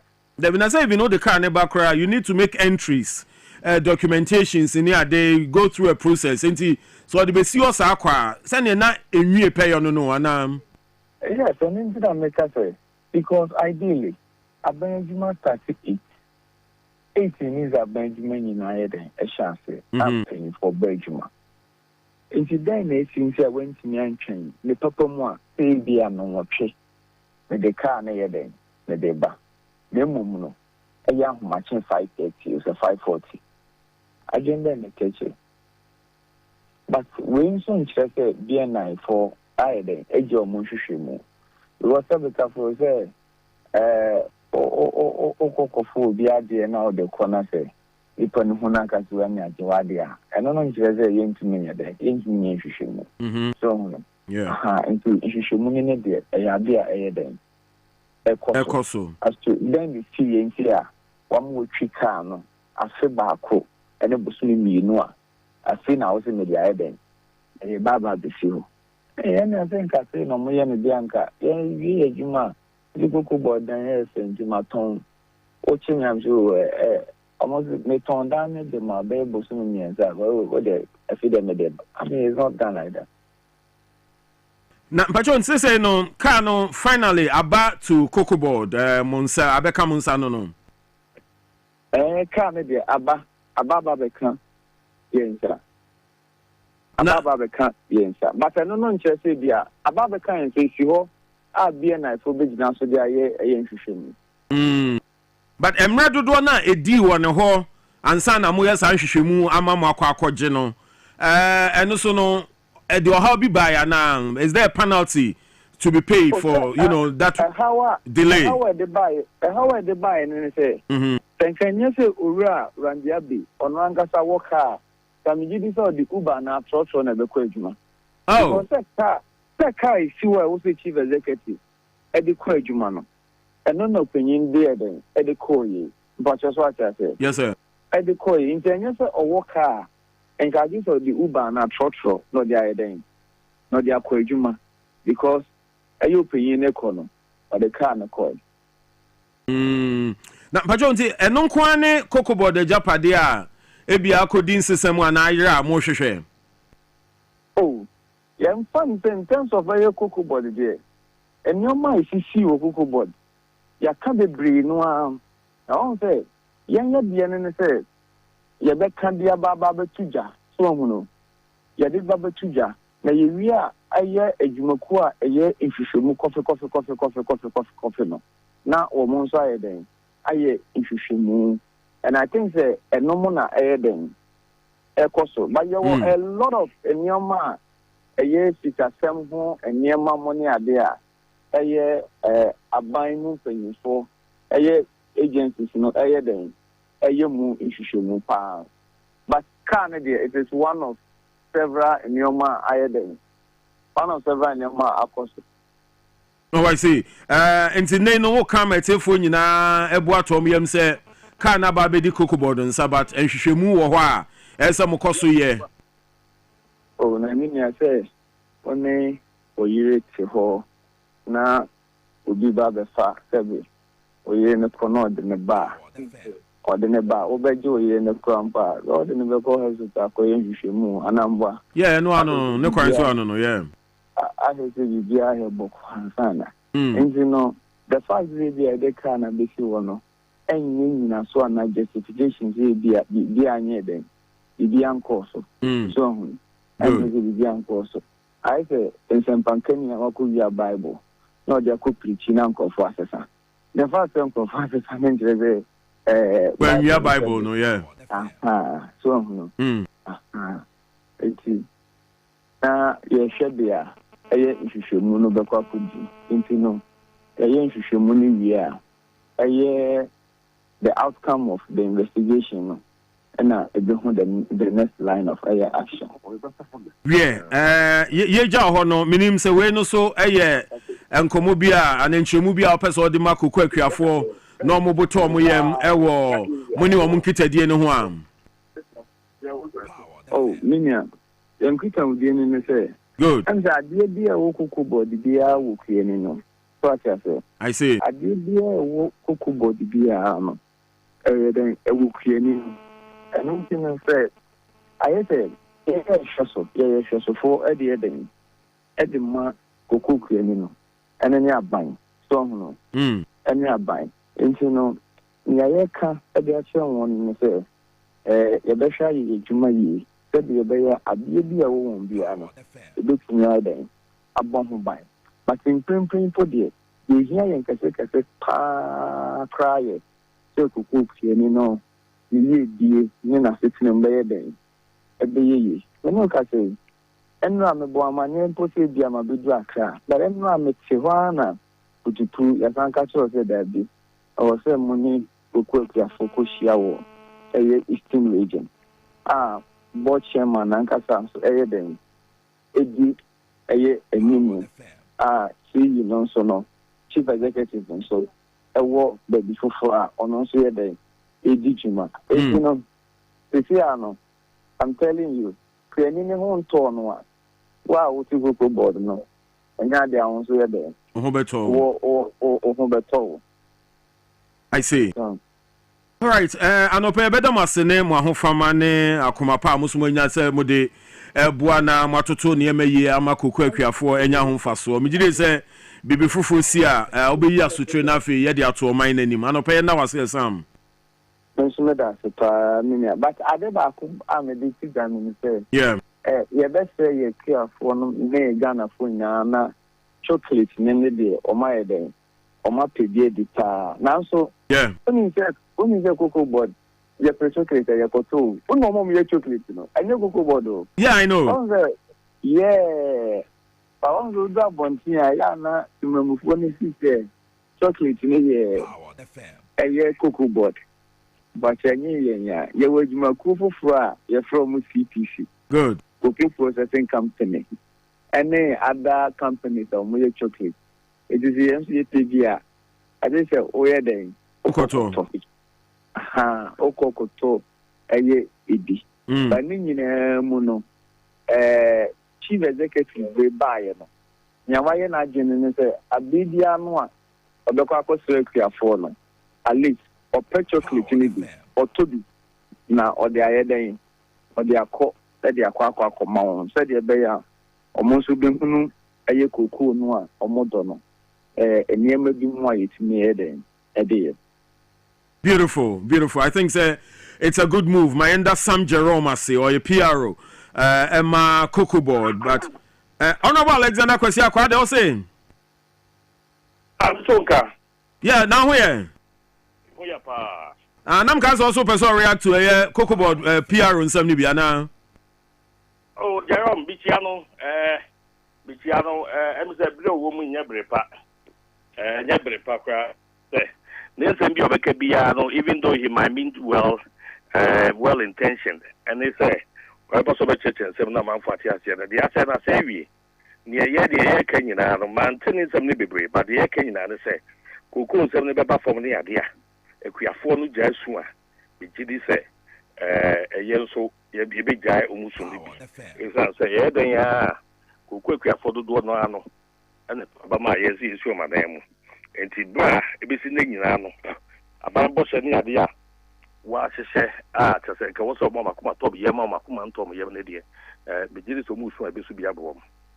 And now, no yin Sambiano fa car, a codi, former chief executive officer ho Boahene du ho a enei omo akwa jeka no eno na no address but asema wo kan ye say wugidi say mre nyamrepa ema wo mo na ebi kura na omo akoma eya akoma pa wo form no ye hu ne sa no samoso betumi aboa nkomo ni bio ba momu dia momu ye ya muguso kan kuafo ni gumu so aban ni omo andi ni ye nti omo ntene so atua no sakoba ni sa na moso momu ayo because anu akra no mosa di koko ni bi ko parliament mosa di bagire kra ka ho adena mo yes honorable Alexander Kwesi Akwa ye ni wonu ma akoso koko kra ni achi mo ka no na mabisa se enti moti Ghana ha bi mo ko constituency ni bia koko wo ho wo mo a o constituency ye nua koko wo ho no ya beti o mase ba ye no ma koko akuafo atwa ye ho ahia ye te so ba weekend a obekọ na gate echi ayema akoko akuafo no e de wo mo haw e no modadwe eba na wo kasa wo ka ban nkire mu ade ama wo mo a no ba fiase atwetwe wo je se wo mo nte wase kora esa se sabe de fede say okom dia ne o men enne me medical aka sanka eba ni say na kwaya kosem kase ama kokofo no ye ti o market so na Jerome ne mpedifo nso so mo so ti o mo de so no nanka mampani say o say sa anamon ya wutu ye nya anamon a na ni so nya dia ne de o de yaw na ye no o se menso market so be se mpedifo nyina say mo so mo market so enkoye hwe kura no a ebe makoko kwe ni ne hunu say ampa enye say macho market so na mo de moti ono mo didi peche se ne mo ka no no enti se ni nya no na se ne no abayin tie abayin say oh ya de ateso na hwan wo kirem na kodi buafo ateso na 2005 npo yese 3000 ni aduna ya na ya kosam kakra e ba sa wo ka bi abo mo kwapa enye yi ejo ya ne so beti koko fo no so because ne akwada pa ne se ji wo de ma no wa do koko no so de wuntimi mfa ne wo hye ne bokura no e ma no pa fa de obeto ye no de na do de ma wo mo no fa ma no na ne ho nto no ntu hu se de dwuma wo ye no e ho mfa so ni na we no se aban se wontie na de obeya do obeya ene na asa aban no eni o mani ni aban ni o mani obi ante kokofo achi very good. Pamcho oye Akimodan MP ewo MPP dimu. Your friend Honorable Alexander Akwesi Akwa onu wo ahomani so Misaka ye governance expert engineer Isaka Monkote so enche lawyer Francis Xavier Susu also joins us. But Honorable Akwesi Akwa enkomona kojina enra the final debate on the State of the Nation's address. And afa so 2 days ago Deputy Minister for Finance, the presentation on behalf of Finance Minister, Auditor General's report on arrears and payables as at the end of 2024 fiscal year. Abana Kabibi said they are going to end what they describe as systematic plunder of the public purse. And Abimu said this time around, Abano very serious, ensure prudent expenditure of our public purse. Sana wuhuno. Minya enra metis answer ni debate ni nwa no debate omo ye no ya meka ya ne se aban ya mpa kwanfa pabiso no wamfa mbune man na so ka se bia se ne wo position no wo de propaganda eni sembeto Ghana fo edim wa he se no na Ghana fo betie no na wenya asundue de ebune man ya obebre power the fair se sansa mo a wo mde betu dwai ebi ya no ma eye asem foforo especially when it comes to agenda one adie ni ade yakem aba am yakem am a reporter ye handing over report ye my chief of staff no e wo mu say ye ya peso 15 of the contractors ye fa wo mo no yanka say community e abrogate on contract 15 of them it's an ye be nti enti no oba be ka say obi agi sika wa anya adwuma no ne ade a the epia dada 35 of the contractors, Emfa Sikabuti B Emrano Abba Graphica publishing. Yeah, $7.9 million US. But before, so I say, you know, the baby when they say, Abba, everyone say, I ama womo, but I won't mean Yabrepa, send American one. And no, and then, oh dear, whatever to get beer, Abamagana, you know, enya ni die no e no de betu dwa but no Ghana ni no hawa wo kom mo hwe na sei koko nsami ya entwada na sei wo ho no mo electricity nzam so ababa pay so eno nso so entwada enyema ekoso alam sei nsami manfo ba na ebo echirim ne ade no aban emi hwe sa nyema ina no entu hu na mo enti no se oral echi yensua hwe oral iba ya weka we ni ade abaya hwe antimi anka hwe entu sa nyema ya ha omanfo ano wanso ano na se ose odi we no na ebetum na gadafo ni age ni ade a munkai wo se mo ba ba mu no na nipa be ye wo twa sa higina mra no court say wo mo nsem a wo so mo yi ano se nsem no ko so bia pe so a ne ye se ye ni omo di a enso mo ba ye mo beja wo mo na twa se ye se waka so bia fa bibi wo bia ye boni bi no ano ne ya tisa nipa datu na sabe ne wuchi obitum so afọ man sika obi kaye no edi sika ebeche NDC full soldiers butum dabi NDC full soldiers a wo mu enya bufuo se aban ne ba ye afinie wo kwa na eko wo mu ntehwe na eno ho wo mu di hu nkomo bebre ni ade no sanse mu de betudwa enya de ebe yo manage ye opposition no na se bode sanse me betudwa ni ade a na mamafo ni age se ya ba mu di ebe che MPP fo no mo yade ma ba mu na afi ba ko na orali abode manfo tension ko so ni ade hu nkomo no ntimi si a o sa de we betumu a emmo aban ye ba mu no ye betu ni mebisa ye hwe ye no sika dodo na wo aban ensem eni si aban na wo no 2017 wa hye se ye ntua no ye yes audit ni wie ye no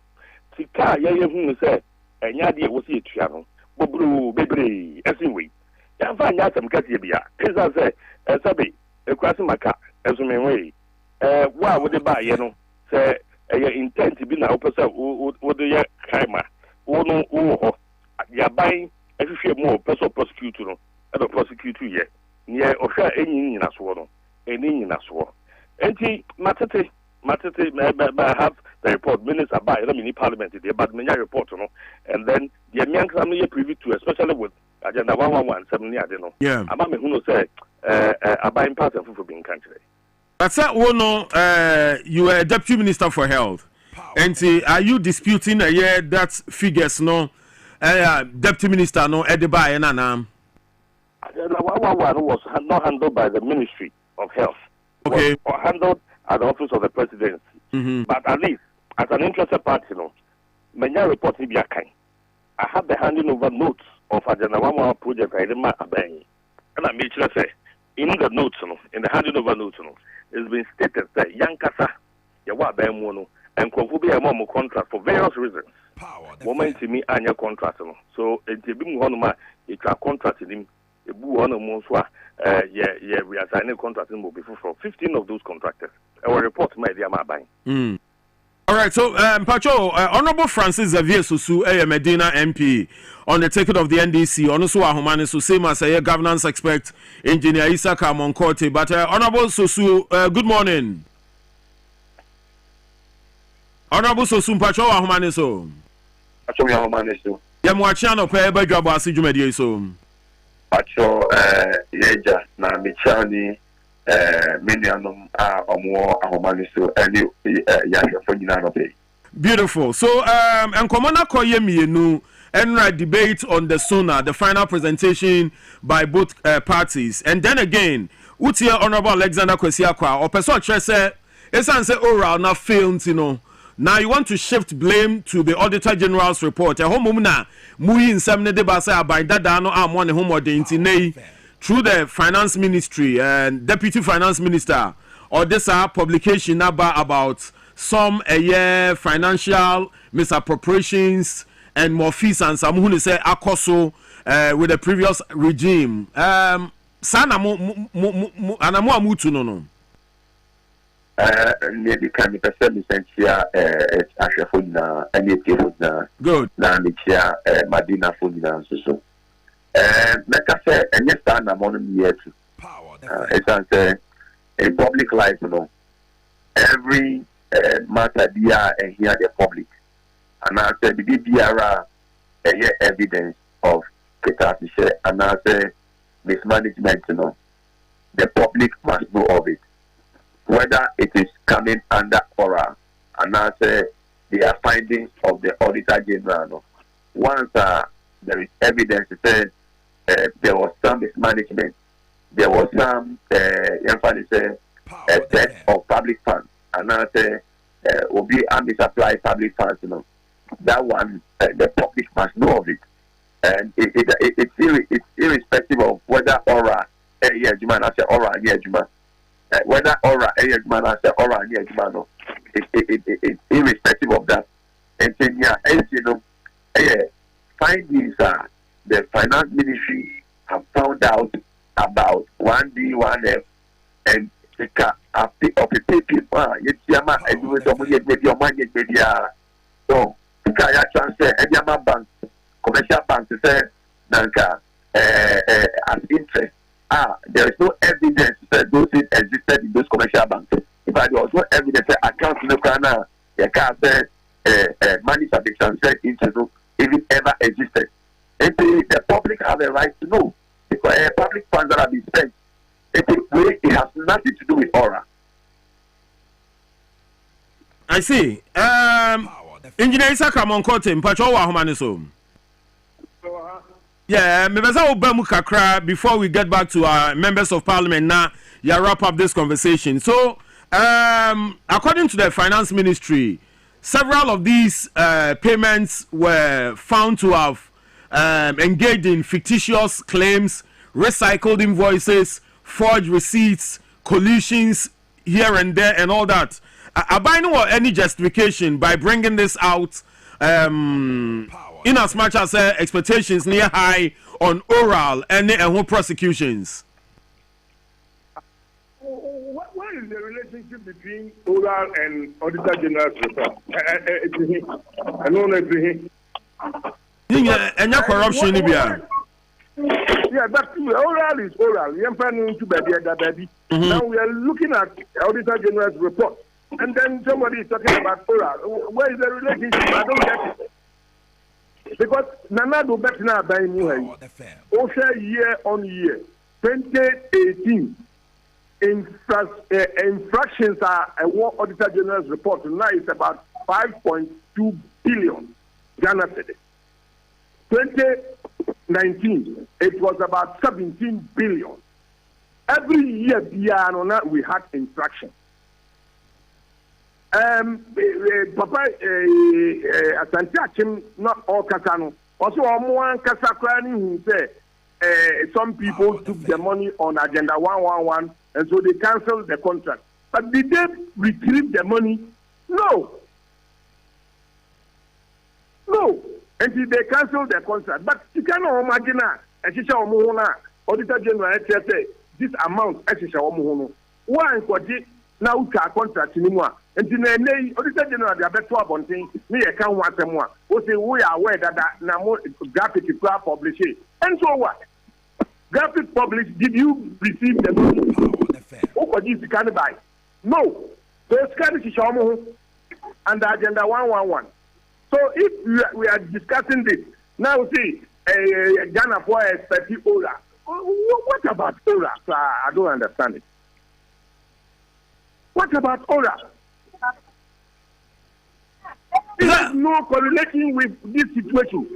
Because even if I want to use the fishbone theory, year on year, Auditor General's report, infractions, we didn't do anything. Somewhere 2021 or 2022 or directly public sector ministry almost why these infractions were going on.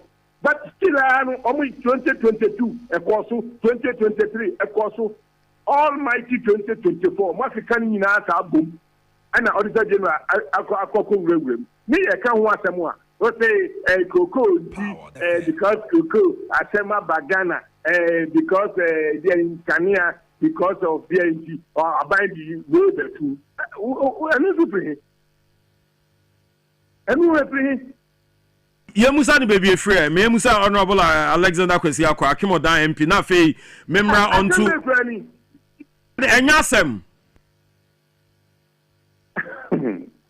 No engineer person say baby ah. Any ni more brown baby ah. Cocoa sector enya cocoa crisis. Omni cocoa farmers abai ni cocoa board seso.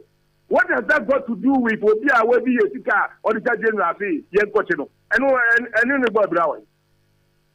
All right. And engineer and go for the Jessica. Or say, on the Tajan say, on the Tajan say, go for one. Yabu companies, you know, maybe Jessica.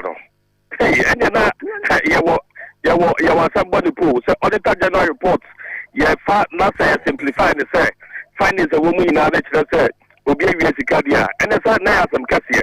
And your mama used to go, Mamma had also pa, Mamma used to Omanam Saki, Omodoso Pa. What the deputy minister came to present, a statement. Statement, no, every Kurano, any direct extracts from the Auditor General's report. Minister has actually statement, thereby. Findings, yeah, auditor, Sanya, engineer, Minim, dear Etiano, when you say a auditor, respondents, Minister, no, or the respondents, comments, my query, the auditees, responses, statement of Minister the Bayano. I mean, don't let us simplify anything America say. Yeah, in politics, in politics, at the end of the day, in politics, anytime your back is against the wall, like we have our current government, and you can deny it. Over to me, deny electricity near this, but we are deep into this. It's getting the echo. I buy no baby, be no or the Abbas of a narrative, no. And I'm telling you, sir, yeah, what's your mouth for BSK? Obia, you want the more was your BSK, Yangano. You want yes, can be a Yankin court. Nayan chilling to me and Chinaso. You bet Jessica, no man quiet chamber, because of my name. Sika Manfafa, a court to ye, any idea, yes, okay, for way enough, we play. Oh, my experience be that. It is if you're so serious about corruption, and they say you're raking in money, young recoverables, near from one of my idea, then we have to talk about it, and we'll talk about it. But the main say, we know, say, I did way about at this time, just to change the narrative, and then you didn't come away. This year, the executive media, the ECG, and a committee, Minister SSA up, and won't come up. Minister set up committee 1 week. Yeah. 1 week in the South Papa home. You didn't come up. And to give it to me the bravery, it is uncommon because a lot of people are coming under pressure, under stress, and conform for once into social media soon. Obia any political, but the Chuma a good because of ECG and some. And the Nano Sansa may be a piazza. Hardships and comfort in a piano under the carpet. And I yedi Sadia Uncomo. Yedi Sadia Uncomo. But the people on the ground, it doesn't see anything for them. Because how the people feel, no, and I let my cover baby, the Bray Waber Mono. Obiaka say free SHS. Obiaka says free SHS. Free SHS was a very tangible policy. If you be experience, affect you be a full say, no matter what people were saying, you have free SHS, and cancer, sir.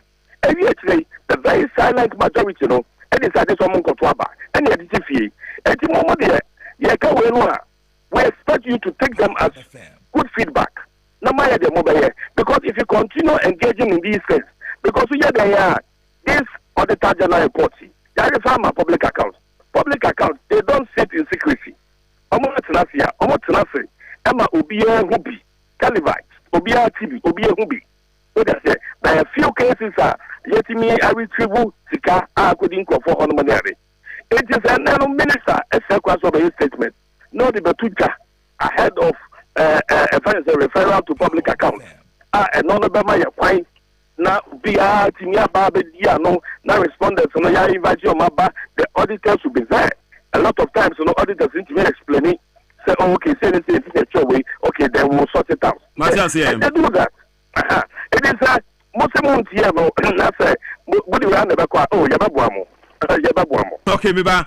Before my engineer, I call MP Francis Xavier Sosu, and I confirm one thing because I'm on the war parliament. And maybe I'll bet me I confirm or deny this point. The government is trying to change the narrative by swaying the attention from the issues of the Sona, Cocoa, and others to this. Is that what you are seeking to bring on board, Honorable Francis Xavier Sosu? In fact, I think this question I've answered it already, but if you still want me to answer, I'll say go ahead. The answer is no. That is not what government is seeking to achieve. Every issue, whether it's a cocoa form, form, all the issues that are of public interest, the government is interested. After all, that is the reason why we've been elected into power, so that we can address the social issues, address economic issues, and address issues of unemployment and so on and so forth.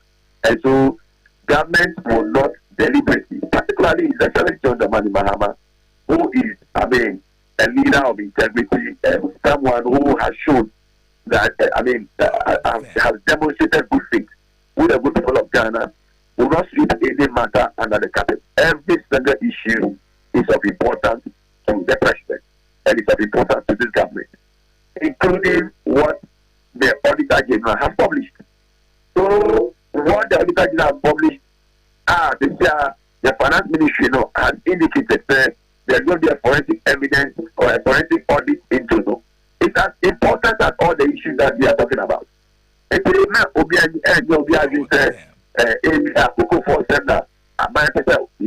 under the carpet. So, the government is taking every step to deal with the issues of cocoa farmers. All the issues of employment now, the above issues, everything to deal with them. The economic issues, and then when you look at the economic indices, now we share inflation with the annual. Who is the beneficiary? Is the ordinary Ghanaian who come back at that? The first who thought a mobile 400 Ghana, now we the 200 Ghana, now who thought 150 Ghana. Is the ordinary Ghana is benefiting. So the government is as important, it is as interested in the economic issues, the social issues, as the government is in this Auditor General report.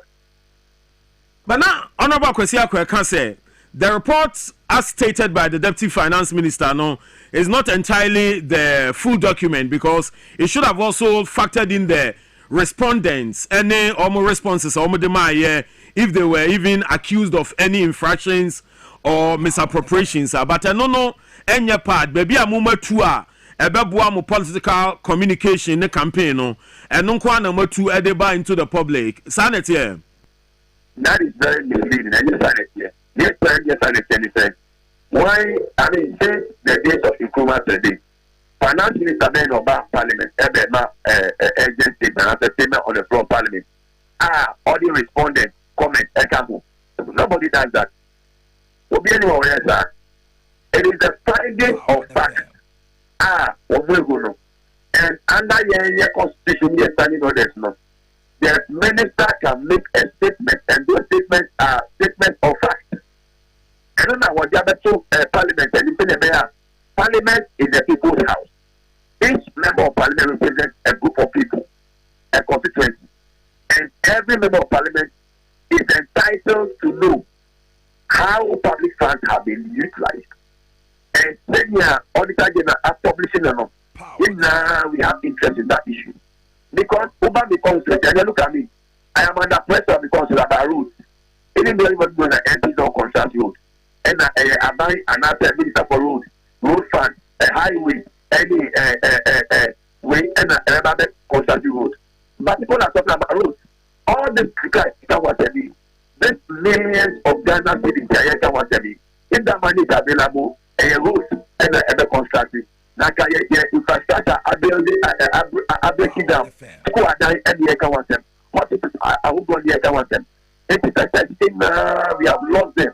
That Auditor General and the bar. Who he has the account them. And it has nothing to do with issues. We are about to say, cocoa today. We are interested in cocoa. We are interested in all the other matters. But we are interested in this money that we have lost. I say, Mama Engineer Abba Munafe, gentlemen, we wrap up finally with Enra Sona debate and the Interior Minister so address or briefly. Engineer, I mean to briefly on submissions are members of parliament here, man. One say Miki Asante Achim, a honorable member now. Hey, Akim Odan, Alexander Kwesiakwa. Akim Odan. Good. Sir, NDC were accusing them during that Nana was if there is pressure, no more peer BBA. So I'm sure that he is a master of that that program. You know. Oh. And you know. No, listen. Okay, yeah, I'm with you, yeah. And because as soon as I mean, I am one say a finance minister at the statement about he should have considered the audit defense na the adeno. Ya tra honi na dada. Ya tra hono. Now, me refer to the Auditor General's report from 2018 up to date. Year on year, every year there were infractions. And the Financial Act in it say they should establish a financial tribunal. This and say, and then another know were they able to establish that financial tribunal? And it is a public account committee. Next for until next week, you know, you better go down. I know, Nenny. A child, Yamano, and one or minor. All the concerning 111. What a Ministry of Health. But the office of the president, and these infractions about the Nippon be Adjiska. They didn't even go to where the site is. Now I will say more publicity in our graphic, and so it is not new. What are we talking about? Look at the almost whether American soldiers nearly came to Ghana to organize the attack on Boko Haram and who press conference now. But Nanado signed this U.S. Ghana military pact. Nanado signed in 2018. Now who signed not Obabe Yusu nor the Akwataki Obia. There is an agreement which was signed by Nanado. All right. Honorable members, you're with a Interior Ministry in the address and run where over 500,000 applicants. These are citizens of our nation. What person mobile in our services now? You know, almost over 1,000 penna. Yet me recruit almost over 5,000 penna. Yet me recruit almost. And the minister is telling us this time recruitments are going to be based on merits and not on protocols. Nasam no kan no em say a month for bebre ninje ho but sankia kanso so anka ne kan no minim why a month for feel say the minister na kan no e dey how ebeba in our political landscape mu. How do you see this comment by the minister, Honorable Francis Xavier Susu? Mention him free home. Yeah, the kind of as I say in politicking is different from governance. Yeah, actually, yeah, but yes, I'm more mind will turn into the normal everyday partisan politics, and that cannot work. We must understand that. We must also understand that there is a legitimate expectation that and one because the brain, the grassroots politics, which are in direct conflict with what actually the politics can offer. For example, if I applying for various security services, no, yeah. But we don't say the guy. We just say and I think we must begin we must reform our recruitment process because I feel it is completely unfair. So the other man if I say 600,000 and I said 60,000 I apply now only 45,000 because I only 60,000 in the age can't send the application. And one more applying, they will have a legitimate expectation that the war goes on. If you want it now, can be a one medical what feeling because we see that another what feeling because we are overweight, what feeling because of we are and then you before the ban. Because the men say human needs are insatiable. We share the Adam Smith theory and society. In every economy, you know, there is nowhere you have enough resources to satisfy everybody the way they want to be satisfied. It's not possible. Then, you know, everybody must manage their expectation. And in managing that expectation, you know, I expect that institutions will be fair and minded to be extremely fair to the ordinary citizens who are having legitimate expectation of these jobs. Yes, I know we always have this kind of issue. Because when people say 50,000 they could apply. Now when you say 5,000 and better, then that becomes a problem. Because then I think they will say, where do you put the cap? When you say over 5,000, and then you have to control the system. Say you may have only 10,000 applications. And now when you say, and I say you have 15,000 applications. But when you have unlimited application, now when you say the point they want to then you have a problem. Because I didn't say, if I say military say, if I bet 60 something and they apply it. So far, no. The one I can confirm there is you are qualified. How is that possible? How is that possible? And you look at all the other security services, they want to bring. So at the end of the day, then you put pressure on political access. If I tell you on a daily basis, calls, and then don't go about the office. As one may the one that's on your name. Not to collaborate with the office and that will move soon. If I can do something, I would have done it. But I'm not in charge of this process. So it's a very serious matter. I say a very, very serious matter because moving forward, we have to manage that base. When you say only 6,000, and then we must limit how many people we are taking to go of that 6,000. And yes, we will always be causing this problem. I say, Honorable Kwesiakwa also who under same pressure now. Maybe Obrika Australia for the other to be. Position period. Obiati Sabe, Yawa by Mono, na Ebia Quenya Kakraba Kumia, a bit the home commander and Penny Abuaye. What they say, no, Obika Obiati said, ye need Abamu, and you know clearly, pressure no hope. I don't hear Beneminia Sebia, Abaya Ajane, Minister Subaya Ajane, because pressure no hope. People come to you, Omonim say, who opposition, that's when they come crying. But I don't know, maybe that's a big that 133, Juma, and pressure no, as soon as you, because but charity of these people, and yes, sir, military and answer, police service and security service, no, I think I'm a person who Juma wanted. Bobby Babaka said, maybe be a school if you're near honorable Mr. One and Panisha baby, mammy, I know about Wasuka. And you know, it's about time why, but yes, you will say, your more and pay avenues to be some funds solve your unemployment issues in one. Sadly, way, as we gather, will be a school, the Pajuma. I will be trouble. I will be famous, you or Tom Pair. I mean, who never be sad, I had my problems, but I mean to be. Or tell us about me, I'm to about one child.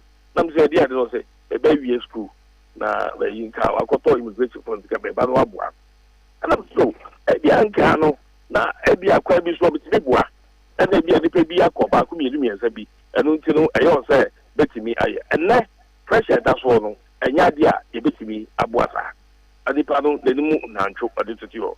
There's a lot of despondency when it comes to the youth, and there's security services recruitment, and the general unemployment issues. The boo on the man in the career say, oh, but I don't know, and yeah. Unya baby am financial mammy, Kakra. Mr. Would the end of the Yabo 10 years. So, indeed, I have some cut here. These are the bigger conversations we need to have. These are the bigger conversations we need to have. None of the chair, Yawa, Mutaka Minister. You know, kind of say, ABRC and the IMF, a bit near easy, say, a bit say, recruitment in view. If you're more many acquire, they can keep their documents, not say, about 6 months. Ebia or mobile person by medical screening in Ibio no money at it. where my idea ka idea suiti ya home. Obviously, he's a politician. I was here can be that agenda who you might for the need as well. But the reality is that this is too bad. As for mine, we need to have a conversation about the youth unemployment.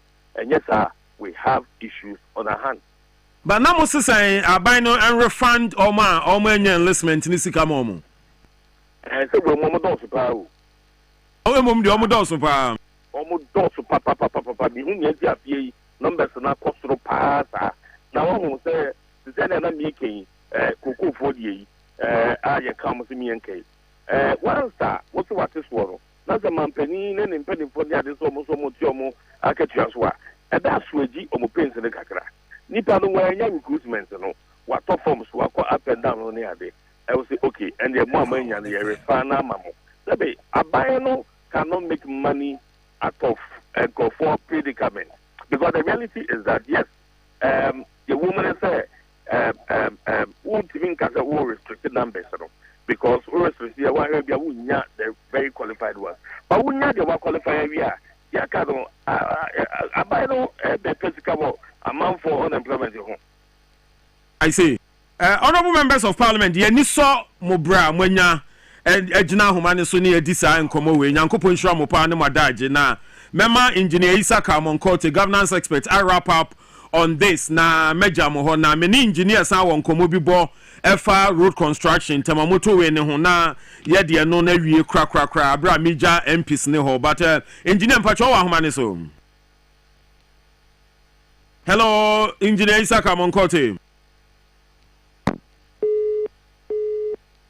Line be a drop, minimum which of them, but Mamena Honorable Alexander Kwesiakwa, Akimoda MPRC pa Ewane Bre, Sasuna Maminda, Francis Xavier Sosu, Honorable MP for Medina, so Medana say for Nebrena, Mirese Metumia engineer back on the line. Afi, we one or two issues on the table this morning now. Ya won him in Como, Intino Usubetmia hang on.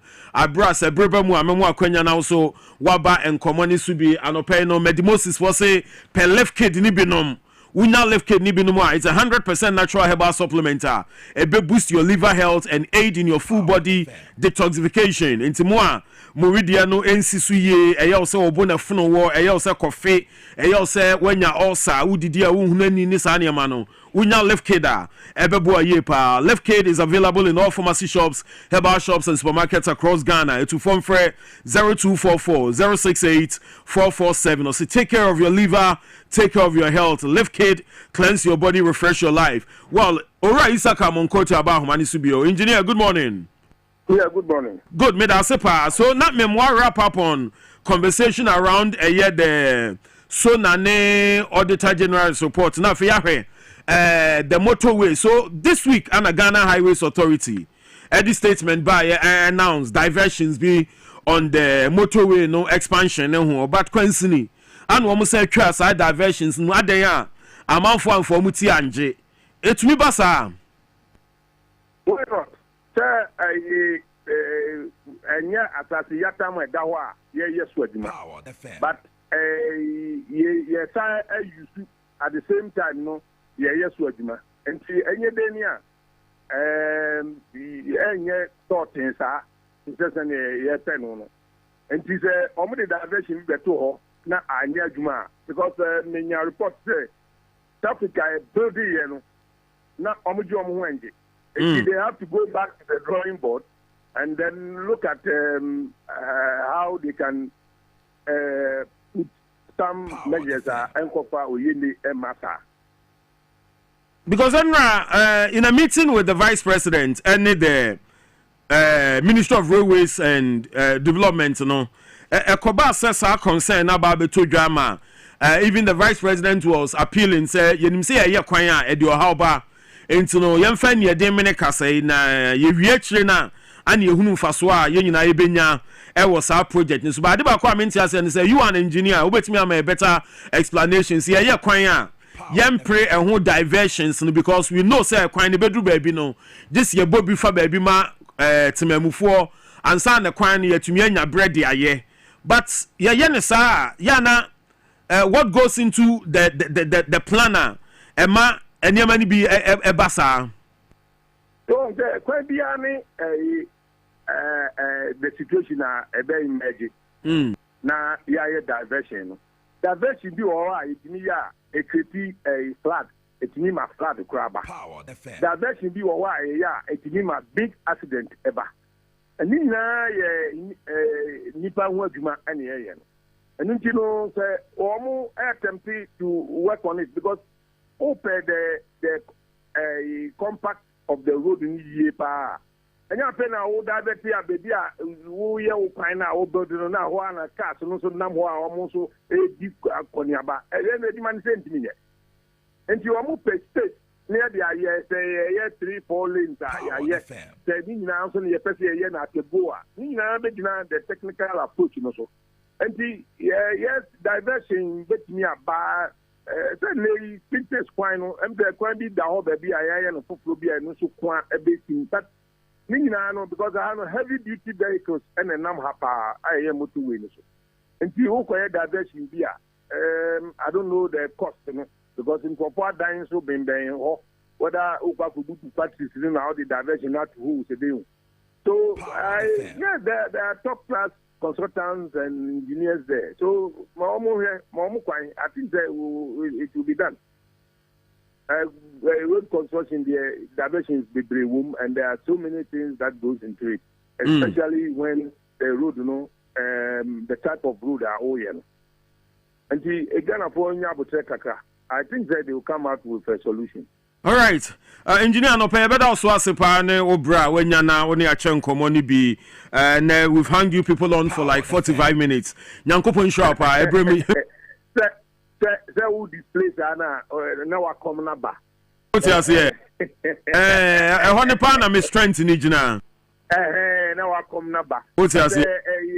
Meaning, as I'm touching or 3 liners. But trying to make job more coin, Kafra. Our job more coin. One day,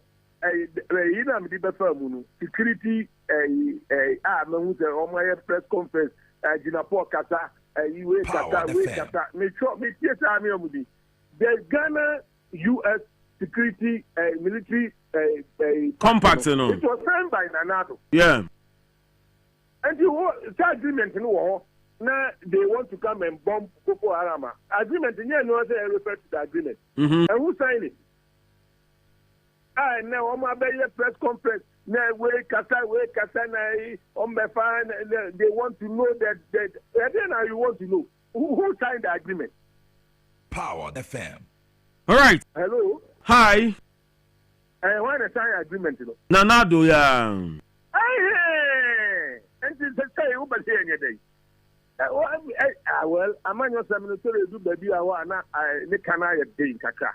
Na ni canaya day. Etante ni refer some America say year on year 2017 Auditor General's report yehu tigane ekoye 2018 yehu 2019 etwatwamusa Power the fam. Omuka another one boom and I come the baby amount for any so now by a stream na so nisa can report na oti koko asema benti na okofaba how I know every what does the koko asema what tika obema ochiaka asa una o kike koko nsem onu aban ni wawie ni koko or wawie. Okay, mami na also ase also wawie. That's engineer Isaka Monkote, governance expert, and I would say in Kano. We also had a Akimodan MP, Alexander Kwesiakwa of the NPP, and Afi Francis Xavier Sosu, MP for Medina, on the ticket of the NDC, and also Eba Ahumano Eso Ebing. Listen here with a dog. That's right. We think of Ghana first. You are the best.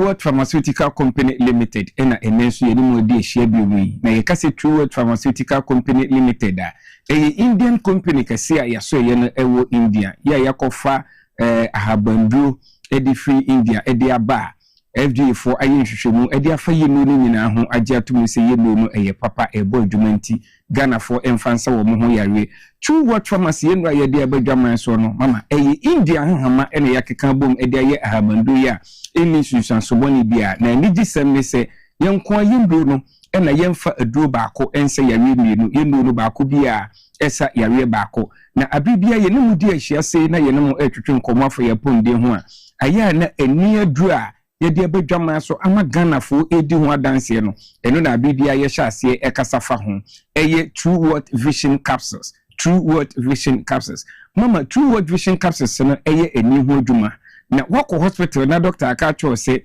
pressure abawani no so anase wonya glaucoma abibia meka cho se ekosi intinika se boni frani optic nerve no ene domboa ekoneti eba wadwemu ema ohunu ade na se ho tochima ema senya wusi hunu ade no ahode ne bafom enti nkakran na se won no madu anase won hwehwe True Word Vision Capsules echi akonya eba bedu mpempenso bi wani ne eba befira kra nipadua na akwanso ye nka ne nyankopon edima yen eyeyeni enti utina se ye ahwehan ema wani efira na chese isum ena adruwo na wo ba be ye mbobo wo ba be ye burden to family any society no so entina se ntwen ema wani emfira abra eneyi True Word Pharmaceutical Company Limited edi True Word Vision Capsules efi India abedu o my Ghana mu a ebo adwuma nipa cho wo obi a wani no esota yo wisi punso aye kokko aye na o pesa o hwe ade a na aye sententan wani so ade no hwe na eben wo wunhunu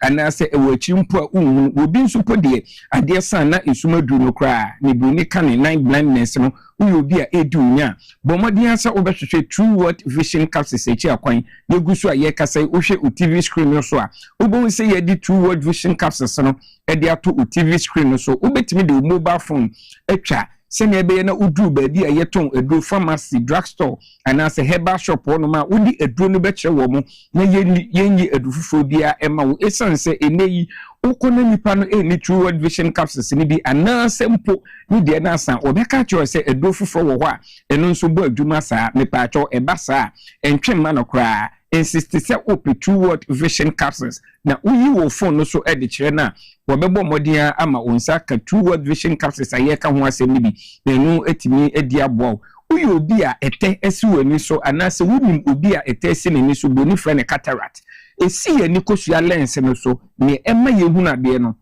na esi wono ma esi ketekete enkakra na eye kese na ekate wani kosua lens no so se wontua na mo na wampe True Word Vision Capsules a eba bedru mpempenso bi wani ne ebefra kra wontumi hu na de bi emani yi mepa acho se eye eni yawe bia ya edu nyade wadru True Word Vision Capsules True Word Vision Capsules aya na odi True Word na so esense ni adro no edoso odwaman so enti won fa True Word na so a ye be eni adro bia ene dia ma wo mepa acho yemfiri hono me na yenkasa mfa ye adu a ye fa ne joint 40s Joint 40s no eye adwuma ewo ye lompem ene ya poso mepa acho hye ne so enye painkiller ni mum ya kofa yiya no ede ba unompem ene wa poso no kwa akoyi ni nyina ede afiri hono ama sa yiya no a wote no ni nyina afiri ho mepa acho ukutodwe ahono emututu emu hyehyew untumi enante onan so wotiri kasei anase okon achi waposo nyina wo adwumaden eno nyimre na wo ye hodu wokonya accident unamu na abu anase unsemu na abu mepa acho aya na osisi yo yapa etweba oto ase ebisi unase ni boni kan sciatica yi edunya bombodian se obehwehwe joint 40 echi akwan mepa acho joint 40 de se eye ndompem yare anase waposo ne ye kan arthritis edunya mepa acho uma onsaka joint 40 na aya na meka acho se joint 40 ntino se ye ni akokora anase abrewa ewo omega na mu eno a enampemfo wo mo mfi ekonkan no unya joint 40s emane ben abibia ema ahoden shonko mepa acho ye breadinti ye ntumi emobo ye ndo ni nyina so na mbom mpanyinsi oton yare a ena unya no aduru se ye bo yare so anase ye ntumi ama yare so se uye bema na se prostate yare edu nya ye prostate leaf ewo ho no ma ebebo mepa acho obi a wanya esiche yare diabetes mepa acho onso ye wadu azaka wo ho no obi a mojabroso edu nya hypertension onso ye wadu vivado a ebebo wo mepa acho bomodi a na fra ye number no pharmacies ne herbal shops drugstores aye no across the country dey ye ka say ye bobo adaje bebo yen enti ufa yen sisi a ba bi a wo hwe yen efri no ye betro pharmacy a okwa obenya ye aduru ni bi ato ye number no 0558 724 302 0558 724 302 and 059 558 2628 059 558 2628 yeda yahwefo ene yetifo nyina ase nyame ya doma da foforo ye ne mo bidi nkom.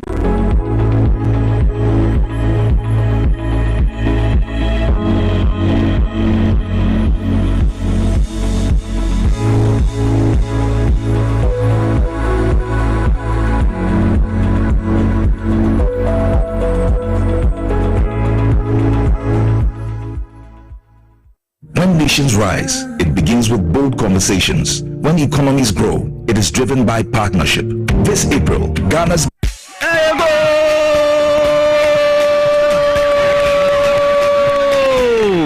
Jadam se butu.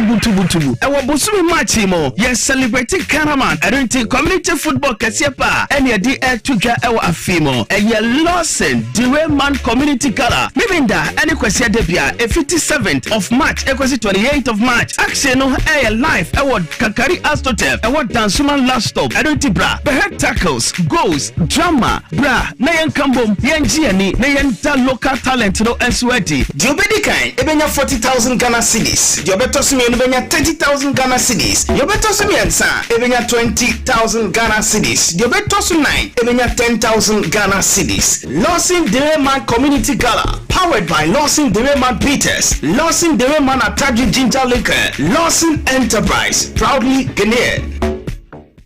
Yefema na kwa me taxi driver na enkane na misisi so misisi na kame na to na twetweme binya 3p garlic misa no aboa me pa odunu asa miracle bi wadru no jese mafunu kra se yesi atwini anka me humi esi so se me humi ana esi so obeka se de obibi hye me so bi no na ye normal nti mi bi fi na ti no ti pa me sa 3 days ni edona anka se de nyankopon de ayi bi ahodi se ma yi bi nya sam ketwa ana se we de metro aka so na me fa hye me nkwa no me de abe pa se 3 years ana asemi ginawa menemu sisinya se mekwa media meko bia mu so much medru abe 6 years ni tema bia me ya maji se ne meja na ta ya le ne nkumi preko ene 4 days ana mekoto 3 guys minister ni tema me kase yankupo no yam se ende ya me no kase me wa tomia me din wa me mtia se 3P garlic mystery ubenya bi wo memu pharmaceutical shops and herbal shops Fred Piwak e 02489288824 and 020100002.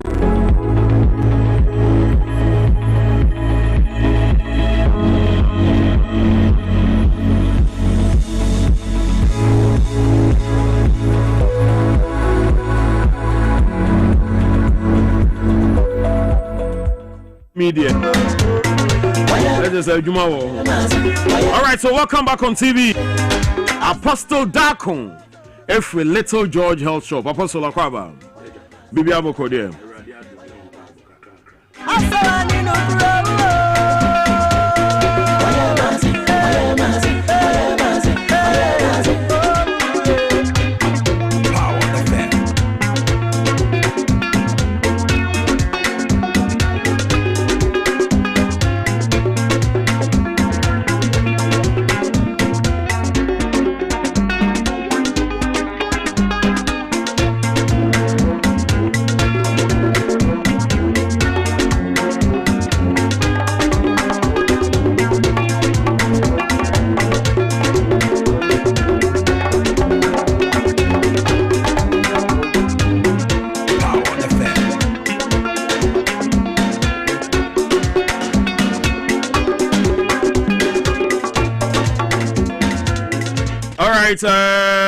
Apostle, I will fear her now.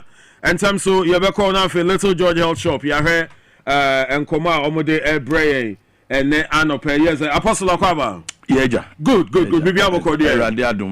I like your voice. Apostle ne prophet voice pa na okutana. And then so share nkomo. And Apostle for share nkomo. No ya started me anadwo ya good we shanko anadwo no ye 12 on the untimi na obe na abadwuma nwanwa da ko mepe brain mesri pa twen mo ye da sese na wa ba be kan yensa wa ha na Little George Health Shop mo ne hwan mo Little George Health Shop ahye ya yetu ye ho asi wo se eba na ma ne ye ma apomuden a yebedi hu djuma de aboa said de be ya wonye ne fe no self medication no wankasa won sore na misisi ye me ano bisigi kwasita no me hai me obisigi kode no wankasa wa sore no wakonom da bi nti shop yetu hu asi wo se said de be ya obinya apomuden na watimi akọ adwuma na wakọ na waba na wanya no abo mre so eno ene adwuma yetu ehu asi wo se yebedidi abo Ghana ma ya sa de ya che emfie bebre ni na adanse ene de ebuburuja mo ene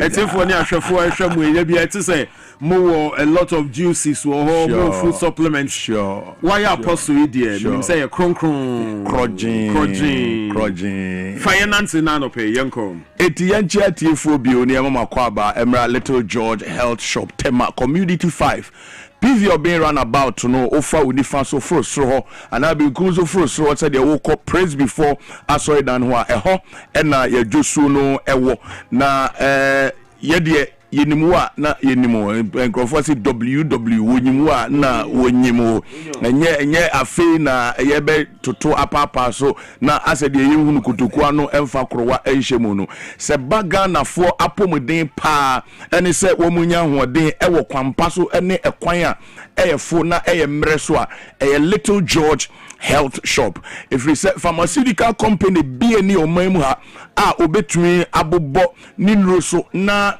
wachire baabi enro no na ommo Little George din health shop there eyemi pe ena ewo omamu Little George Health Shop ene ne aka no ne mpani se ne wadi kan no ni tin eyetina ena bo bia zusua kese ya sebe osua preku enu nti yen ena yetwa sa no na nkrofo adi akiri se wo mo pese wo mo sua yen eti ye trans se ya na waje bre ene adaje na wo de tie yen efri se de be ya wapomu ene waposo no waposo wo ma ukunu oyire sebe wo mpena ene wo maame wo papa wo busua mu benya pomuden enti ena ya na yaba wahwe enu nti fa pain ene paper twon phone no na ye krado se obetro ye number no e de ato efri se ya na bebre no ase minitema ene ne mpotemo na so de ye pesa oti ase se e delivery e wo be bia wo bia wo de ene se wo ne yen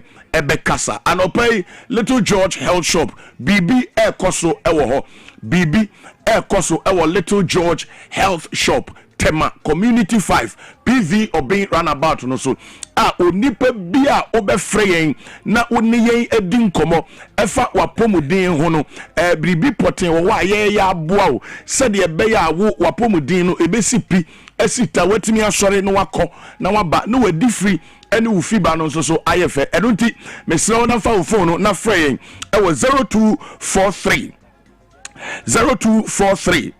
14 0213 0243 pachocho ehun hia pa 0243 140213 pacho se eye apomuden dia ene eye Little George Health Shop se de yedin no tie no ye apomuden aso ye apomuden adwesuo mamini kan na me ne wo enkasa fa product a ye wo no eya na edoso eti emumienum yensa bi pe ene yi na ye de aba ne ene wadi ho enkomo eduro bia wo nom ediko woni paduo mu no ade ba ko sese dikan ya sese wo cheki ene se eduro aminum esunsun sanso eye den ebi wo wa sawo yade no na san de yade foforo abrɛw ana se eyiwa na firi na de ohaw foforo de aba abeka ho enu nti ene twa se wo hwɛ na wo cheki se ade aminum de akɔ mini paduo mu so ebeye mi yie anase eba na aba abesai me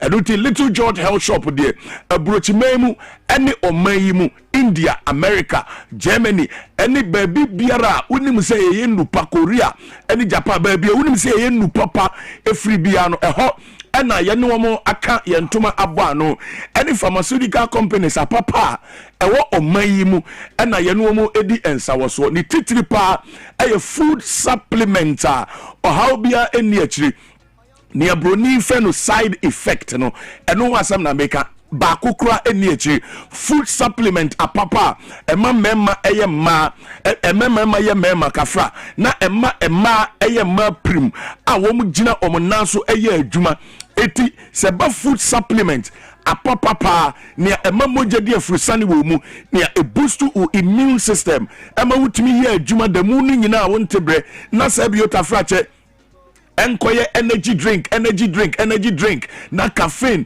bebre na usuogu nipaduom sa na hawa Little George Health Shop asuye ebetumi abo papa 0243 140213 meniwo kasa yano na wa hyase efre yen de ye kan ne se wo frɛ yen ene hia ema yade bi enka wo enhyedam mu ema ateti bi enka wo enhyedam apomumre enka wo enhyedam e bra Little George Health Shop asoye ewo ho empani se entra se emadua dumfrani mesi krotia enyeje bode betemo nhyema ne mmere ema botokura medi ewo bra botokura yenwene nam ema de ade no nka wo nto ansa ebi enei me kasa wo hweme ananse wutie mi na sabi otafrache emma no sabi unufui emu riodwe wodi achi oba unufu mu ka odendindi se ya me kasa se eye benkum se eye nifa ananse benkum ni nifa nyina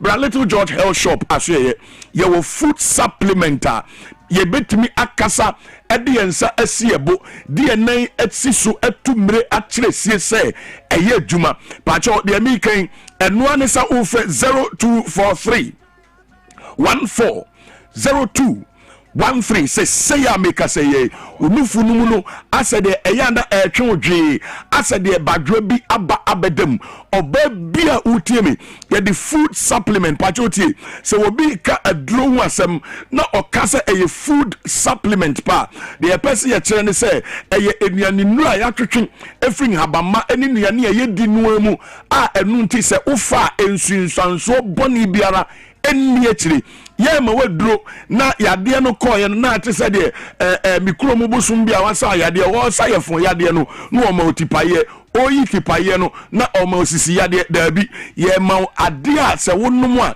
ebesiesie unipadua no neyi sa yaw no afiri ho amwatimi akwa adwuma akoye adwuma sabi otafrache o halfofro emfiri akyirema fa wo phone no se ya me se ene nipa baku 50 a ebedi kanfre bram apostle dako eguso ekasa ya nipa baku 50 a ebedi kanfre ene yen edi wo wapomuden ehon komo keke ye wo atede kese de ma 0243 140213 0243 140213 ebia na utieme ne yade a ono wabetena wo mamu a obenya brofudin a ye gene baba gene yoyo nkrofo so ne so edene nam hospitals akese na sabiota frache sika akese ne yetuegu na nei no wode nsahye obotom kwan wa eche ukrom kwan na wasan eyi sika akese san de hospitals akese sa no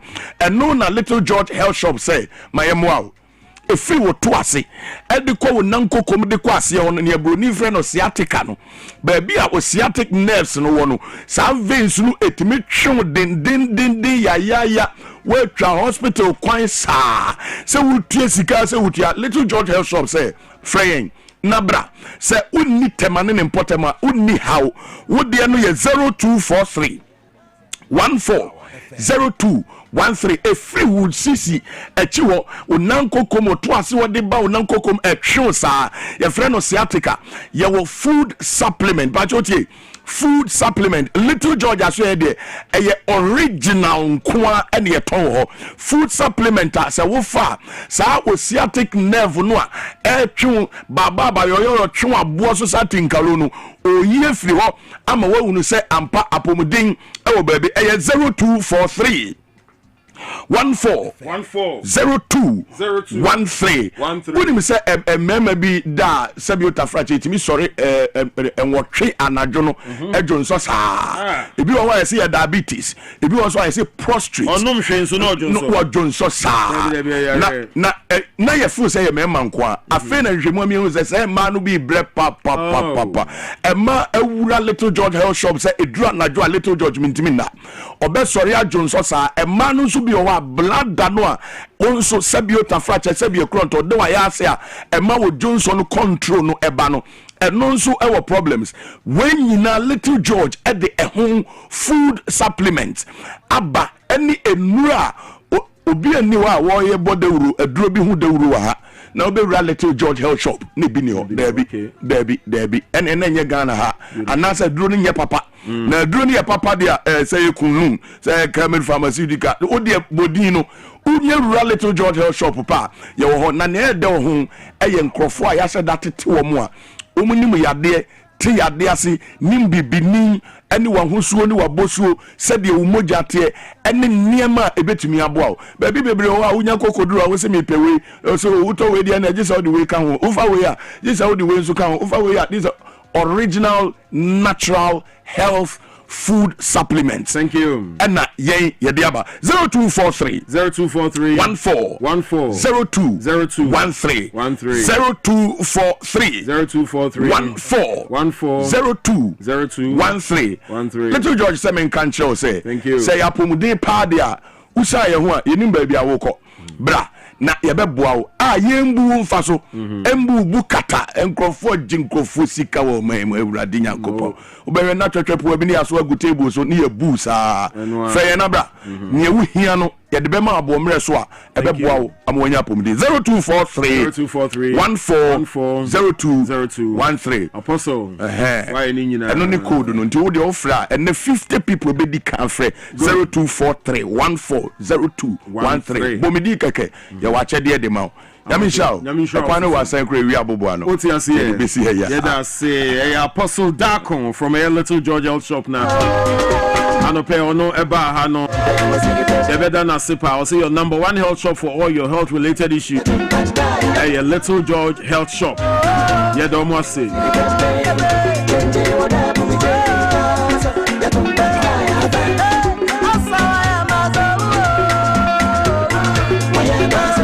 Awebas ya twaso dia mamo enche empanyufo betna se na afi adwen o man ho o mana tena se but we know another quick one from Tabotech yanko Tabotech omra sisi in Mbappe yura kwesi ade odike ono onze broniba dini breso se ono fi hadada. We were joined by General Amin of the NDC, Omo Northern Regional Vice Chair. Now, if you had your manatnas in Komono Abramo. But for now, the Tabotech for Ewaha. Chairman. Don. What's Bibi Aboko there? Yanko Pantom. We space we saw Brembako. I'm Madame Ebrubi. Namidi spy. Aye. What's your spy? Matias. And the Brunetti Ayentino. I call Tabotech. Namusa the echo. Yo. Don, my man was say, me and Chagana Manina in a day. Good. Yabeko say, trade them Yanko Pansum D. Adamo mine, and office to Emuni Penia. Abusia, and a day, she has sent dear Shabio off the case in Sua. And my rainfeed. National Swami say a Tabotech garages. Tabotech garages and a seno dear Shambio or Filicasi. Near a cast of Tabotech garages and never a cars who a dear, any a Japadia who dear, and as a Japadia who do who dear, and ye dear away say. Now, Mammy come from 12 today, so over PM and so our Tabotech garages Ghana, Yasaya, never cho, needing kind, ye ton cars, ye to cars, yes, cars, ye ton a Japadia.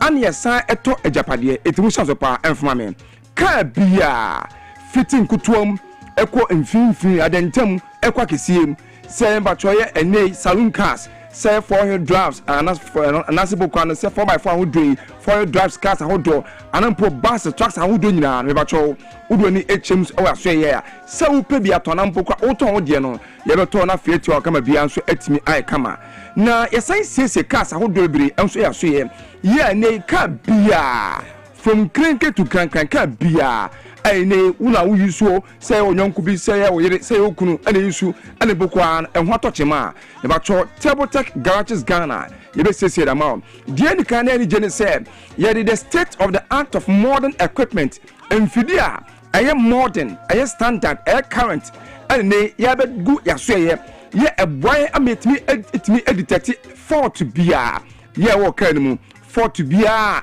asabon hodwa anase asie e kan mu na ntema kan ntimi adwuma se na se ye no me ba cho so the kan anase odi musam ebe dime Table Tech Garages me ba cho ye be gina san fidie so aye standard air modern air current so na fe aboy ametimi be fie anase sa fault ne she na fe timi sisi kan kama enso etimi edama na wonim se Table Tech Garages Ghana ni say bi onu se ne Ghana de sia mo nkofon course amonone so yo ba wo ye bema na wo hwe fi nkofon course anampo utimi nka wo hwe me enso man Ghana mu a e ma cho e bia wo de cars efi amonone ba Ghana obia wo de moving cars ana de fi amonone ba Ghana anampo e bia wo de accident cars na de fi amonone e ba Ghana enei wo person Table Tech Garages Ghana e ye adwuma akonya kese pa e kwa kese befu e wo ho enso de ma wonum se mpempi no so ko garages ahodo o Ghana obi won ma odne kakoma garage foi ebi won ma bia be 6 months 1 month anas 1 year ebi 2 years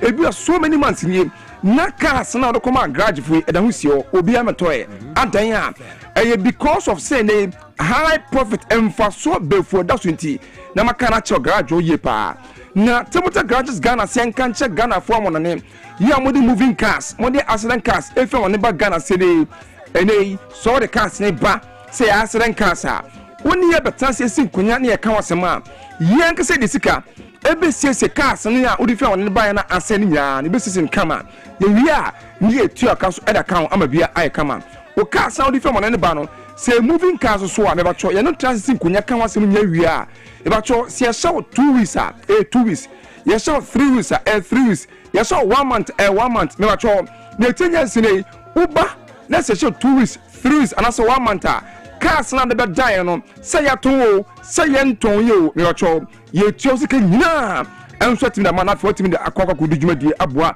ama bia enso etimi ai kama enso etimi edama na ye kan sa no ye fon tu etie fo na hwefo nyam se ne Table Tech Garages Ghana about your dear say bi se ne ka bia fitting kutuom ekwa dentem ekwa kesiem ka bia ene obi wona ma ne car no de for say bomb odi ananti kwemu asa still obi antoye hadwen obi wona ma ne car no enya kwanhie enya accident amene kura no akopiem enso police station officer kan enya accident no sabata for odi ahwenye ye enfoso bia no so bio me ba cho ko una police phone ko sin kunyan kan wasem geocalifi police phone sem Faberdyne Table Tech Garages Ghana ye be ade fa ne vehicle evaluation ye be evaluate car no na fiat no awie buo no ne tuaka ama bia enso atimi ai kama enso atimi edama obu won ma ne car no just one spare parts bi no operator wa chine so many years ne onya sa particular spare parts no to in car no high parking car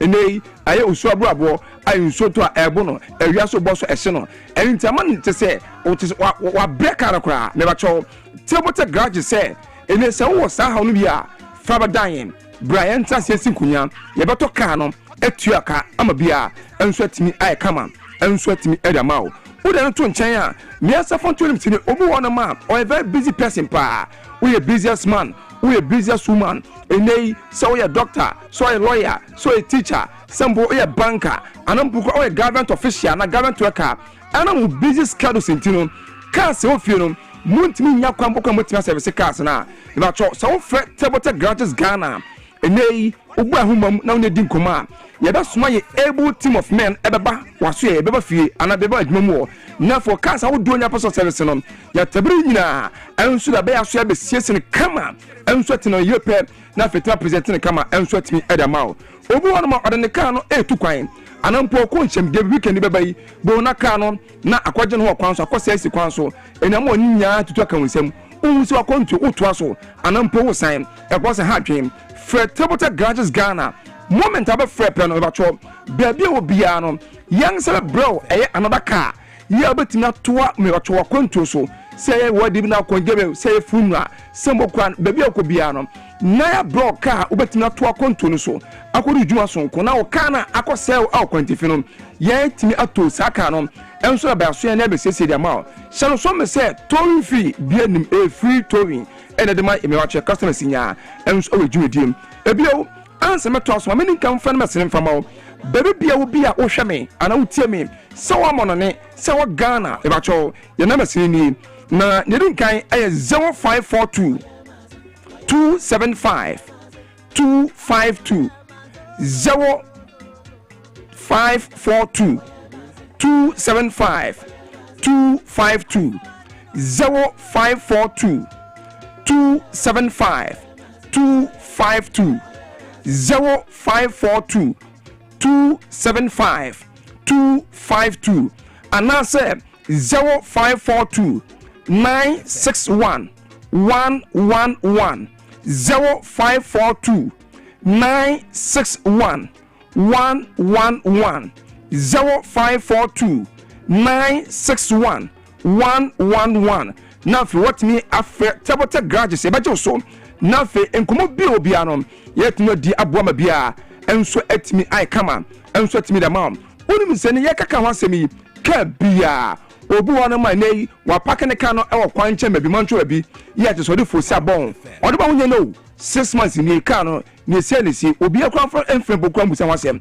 ene 1 year Canada ho esi ho e ko wasa ha dwen eno ana tabota garages Ghana se sana tedia phrase sia na wo ka pakeda si nche no aboa na fe etimi de nkomo na fe etimi atotu akama bia enso etimi ai kama enso etimi edamau o de to nchan a se ye ka ho enchi se ye ka ho adwuma ka ho business bia to nchan a tabota garages me wacho ye ton ejapade ana ye san eto ejapade enti ebia wo wasasi bia peso ton a ye beto etuoka enei wo uncompleted building bi yeah because of one or two reasons inti wo peso ton sa uncompleted building na tabota garages Ghana ebacho ye beto etuoka obu wonu so a enei or completed building was say bibia kama obeso ton tabota garages Ghana ye beto etuoka ma bia enso etimi ai kama ama bia so etwai to din obi so also a or pasasini bia to say them about acres of land say a plot of land and a plateau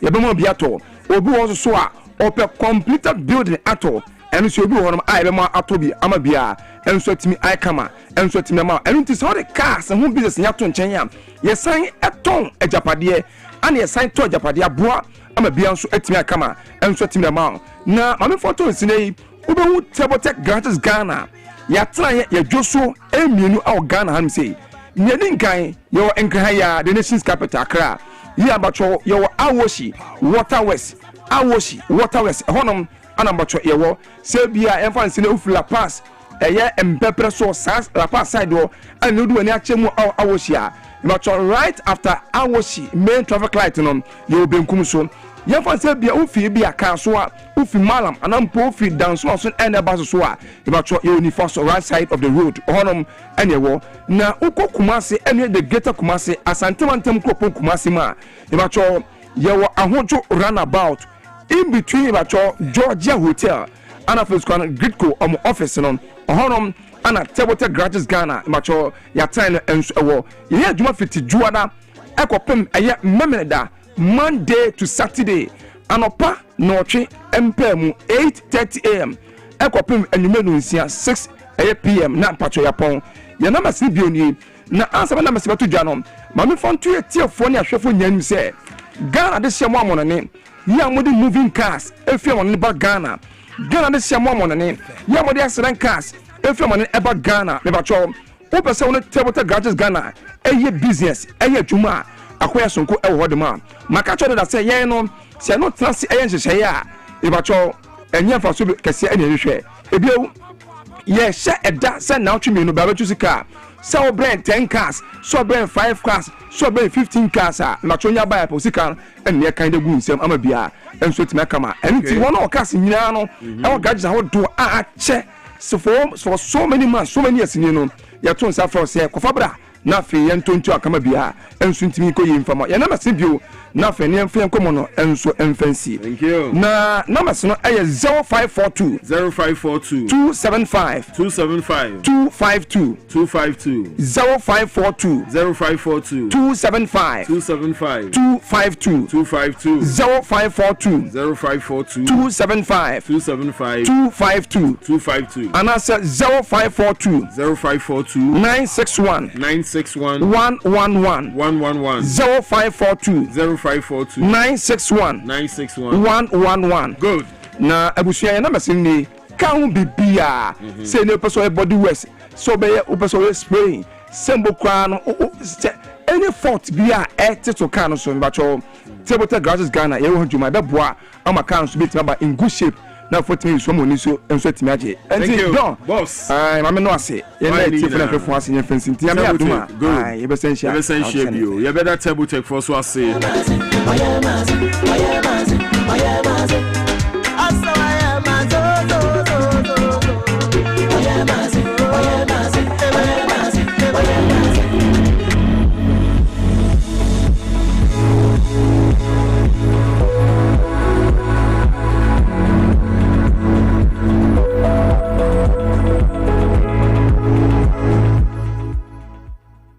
When nations rise, it begins with bold conversations. When economies grow, it is driven by partnership.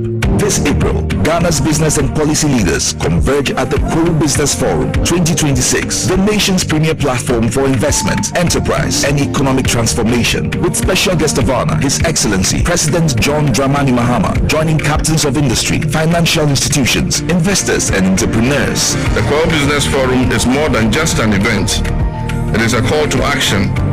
And so let us work together to build a Ghana that is competitive, productive, and inclusive, and a Ghana that creates opportunities for all. Come, let's engage in high-level dialogue, explore industry exhibitions, build powerful networks, and unlock real opportunities from finance and insurance to manufacturing, agribusiness, SMEs, and innovation. This is where it all happens.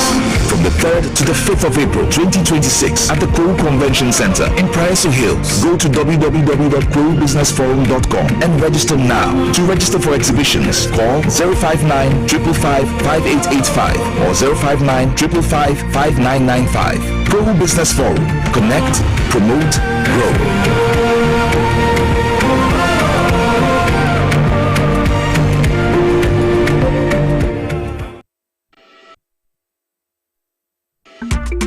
Kofi guys, Edik, Ewa, Sombo. Also, na nipa brew inside na mundress na enkono na abochoko wankwane ya. Oh. Me home family back okra. Ma hospital kra ma e ka chem say malaria. Malaria nrusu ma no. Also dey e kai edu herbal clinic. Malaria mo beto na ta. Wo dey do bia ba wo fan Edek Malacure mixture. Mamumo bi na no. Malaria be jare. Fever be jare. Edek Malacure mixture. Genum no bottle. Edek Malacure anu odin etumi malaria papa. Edek Malacure betimi fever no ho. Eti de yi hamme. Edek Malacure mixture. Ebema wonum atoso no. Edek Malacure mixture. Eye papa. Enti hwe omoja mhu nsa wo atridi ansa na wa fa atridi edu. Apemfo abata wo manufo no kwada wo ni fiedu mienu nka ho. Edek enkwa sombo FDA ahwe sa edwadie krato yi mu agya to mu se eye. Malaria be. Hello Ghana. Payday is here. Stand a chance to win instant cash prizes on Review Scratch for Win. Up to 100,000 Ghana cedis to be won today. Get ready to play Review Scratch for Win to win big on TV XYZ. Stop scrolling and start winning. It's simple. Dial *850*6# on all networks. Choose your card type and select your lucky card for a chance to win big. Play with at least 5 Ghana cedis or more. You could win up to 100,000 Ghana cedis in cash prizes instantly. Yes, you heard right. 100,000 Ghana cedis in cash prizes. Don't miss out on the chance to win big. Dial *850*6# to play it now. Review Scratch for Win. Scratch it again. They discuss it now. You must be 18 years and above to play. Terms and conditions apply. This game is regulated and approved by the NMA and the Caritas Platform.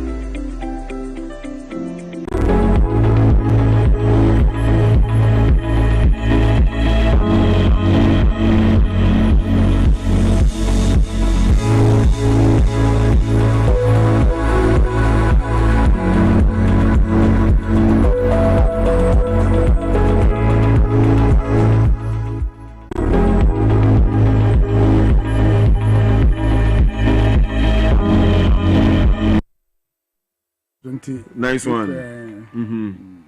Ebe ye ohun sa na not saying. Oh, baby aboko. Na the good news is that say contractors about 6 contractors are.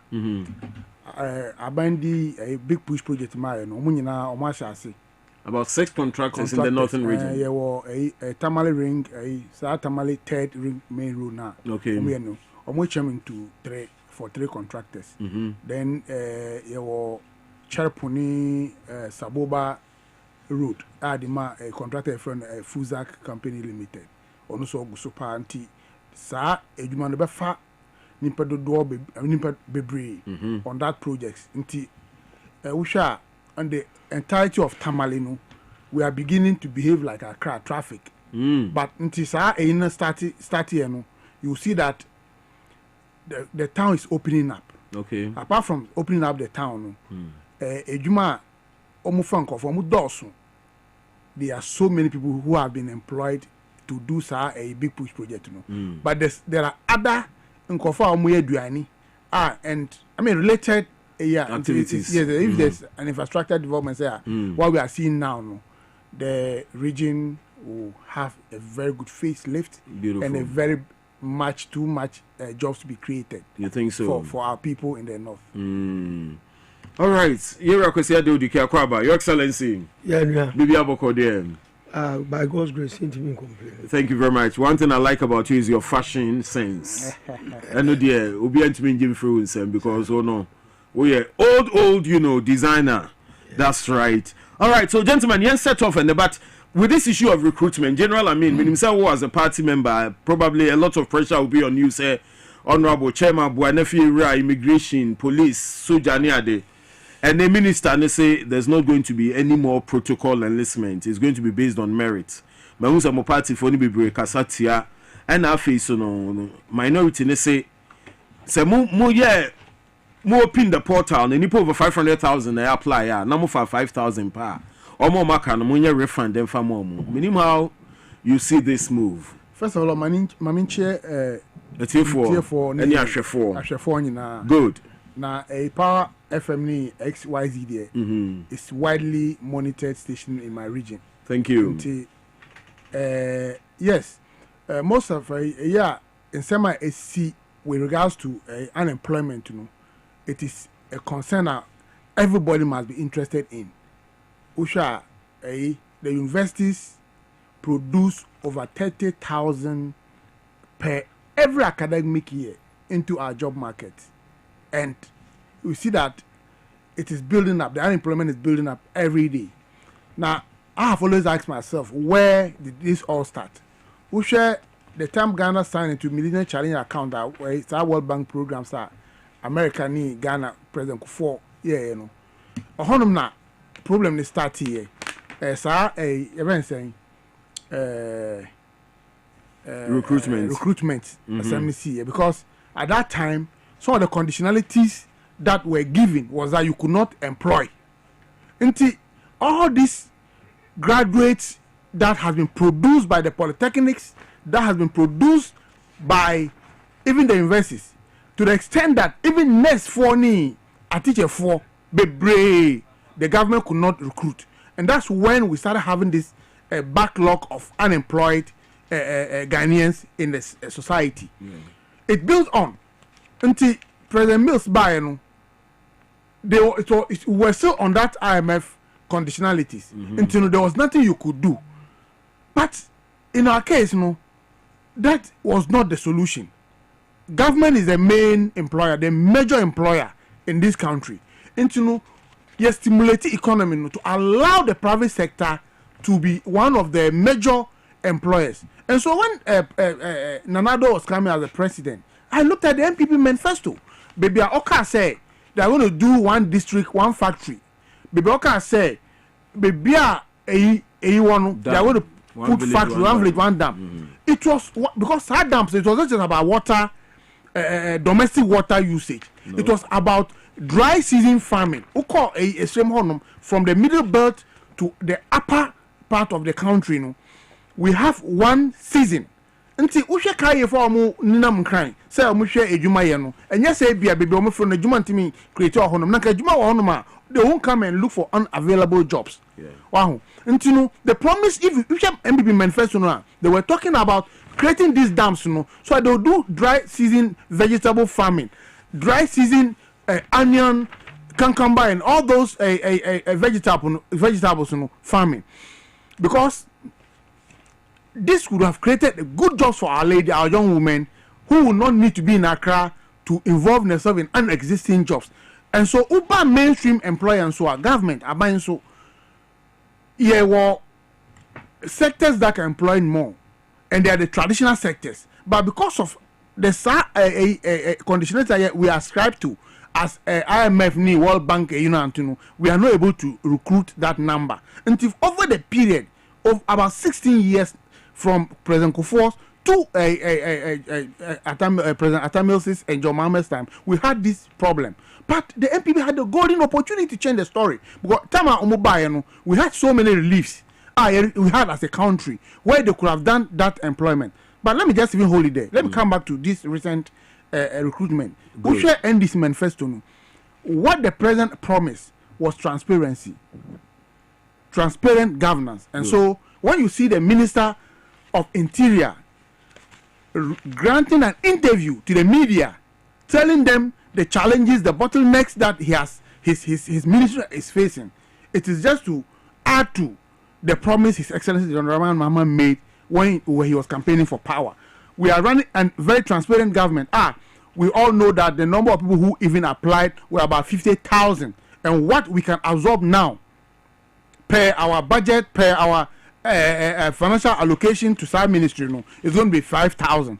It is woefully inadequate, but that's what we can absorb now. And I just want to take this opportunity to appeal to the rank and file of the youth in this country to be patient enough for government to put a lot across.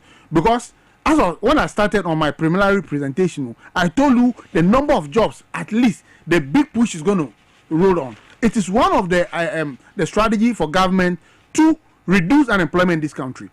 A 24-hour economy promise. You saw that last month, the government had okayed the recommendations by the committee, and I'm telling you, almost every district in this country, a market project has already been awarded to take even though we don't have the blueprints are there, all right, we'll roll out this blueprint in phases. And so as time goes on, the government will be able to at least reduce unemployment in this country to a barest minimum.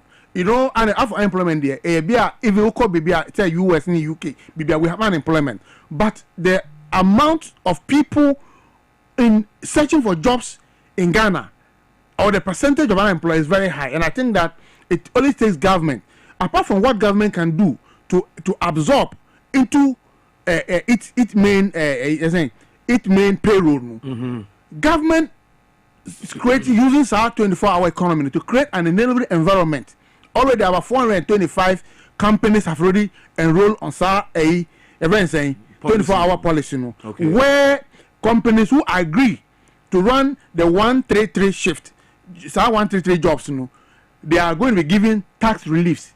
And also, which are a power sector, there was something during the campaign now, we spoke about something we call a white meter, where industries they agree, say, running at the 9th shift, they are paying a minimum charge on the electricity usage. Just encourage them to run this 24-hour economy. And to start companies into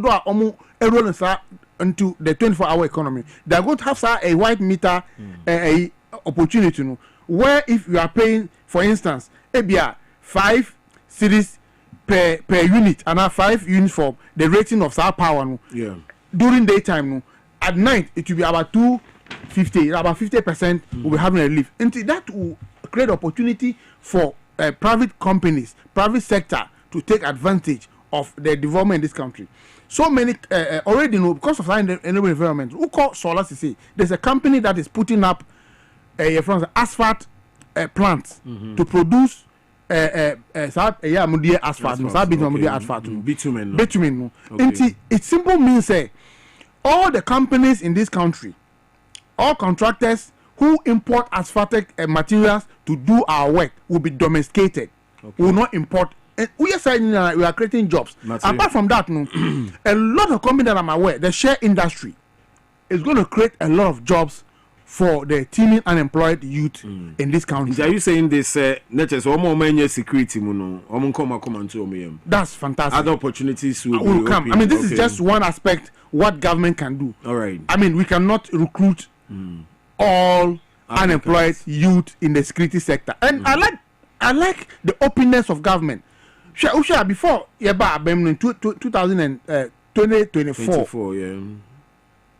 there was some recruitment that went on. And that is making the rank and file of the NDC youth to be agitating on social media and calling government names, because people who were children of political appointees, any political position holders, they could just send the name secretly and they were put into the system. They were not we're saying that we call off some appointment. Revoke certain appointment because my brother, I see. They were running government in their bedrooms. They were running government in their bedroom, but such transparency this government has promised. Into every little thing that is going on, the difficulties, the bottlenecks, the minister has put it online. So Obiaba who said, this is the reason why we're unable to do ABCD. Okay. So that Ghanaians will come along with us. So I'm taking this opportunity as a member of the NDC, as a regional vice chairman, because I know a lot of Ghanaian youth, especially the people of the youth of the NDC, who think that their government is in power, they can get jobs, and we are saying that, look, let's give every opportunity to every Ghanaian. Okay. I think that's the best way to go. This is because it's about transparency. If you know why we had this landslide victory, my senior brother is here. He understands. He was on the ground. He went around the country. The level of corruption now, they did a blatant stealing now, echoes in Ghana from 2017 up to 2024. That made Ghanaians vote massive for us, and we are doing a lot for this country. And we are going to support the private sector to create jobs. We are going to open up opportunities for Ghanaians to be able to. Good, Mamina say this Akoko Nkiti project that is coming on. I mean, they should roll on side. Agric is an area that people have to take advantage of, and I'm sure going forward, more of that, they will be rolled out and beautiful. Maminko Dikomra, because we are so much passionate about job creation, and if you hear say among 4 have been recruited, enlisted, and appointments have been revoked. Now, this is what the Interior Minister is telling us. How do you see this? Also, now, Takasa against, how do they even term it? Oh, so how do you kind of saying, friends and family, no? Nepotism. Yes. And chronism. Thank you, sir. Take it away, ODK. My brother, in the first place, me advocate say, union government, security, I will say, they call educational curriculum as a course. Good. In security consciousness. Good. So that individual security, interpersonal security, and the national security, so awareness, also be whether you are in the service or you are doing your private business. Good. Because security in the kuta of mind. Now, NDC and PPI and a partisan. And the minister, no, who say excessive recruitment into the services, increase the wage bill of the government. Abembia what their taxes, a fairly public good also. Now your taxes now say quite development, what you trade my 4 can now or more money from a Juma Sam a private sector. Yeah. Now, NDC people who be leverage the private sector to take its core mandate as an engine of growth. Yeah. And then the employer of the teeming youth. What I say? Ghana yamani who started free NDC pension ebra wo ye diversity implementation ene ade a friend no trade liberalization your factories na Jerry John Rollins some tonton ni na eno mo bia ya pon say all manufactured goods ebet ma bagana abe ebet ma importo yesu so no na ye the import license enyama ye be ye bi wa no ye ma okwa ma mfama etina bo ama local production industries no na gira mo na so and I run so fast how do you be share me and be the flat gate of finished products and I gonna for and the taste yanya foreign taste the ma industries wo kroma no wo mo call mandates ni say e komuna ka befa enkrofo adwuma no adai agriculture enyama ye di anka ye local production no abanu kra kram mo e di school feeding program and wo keke local rice farmers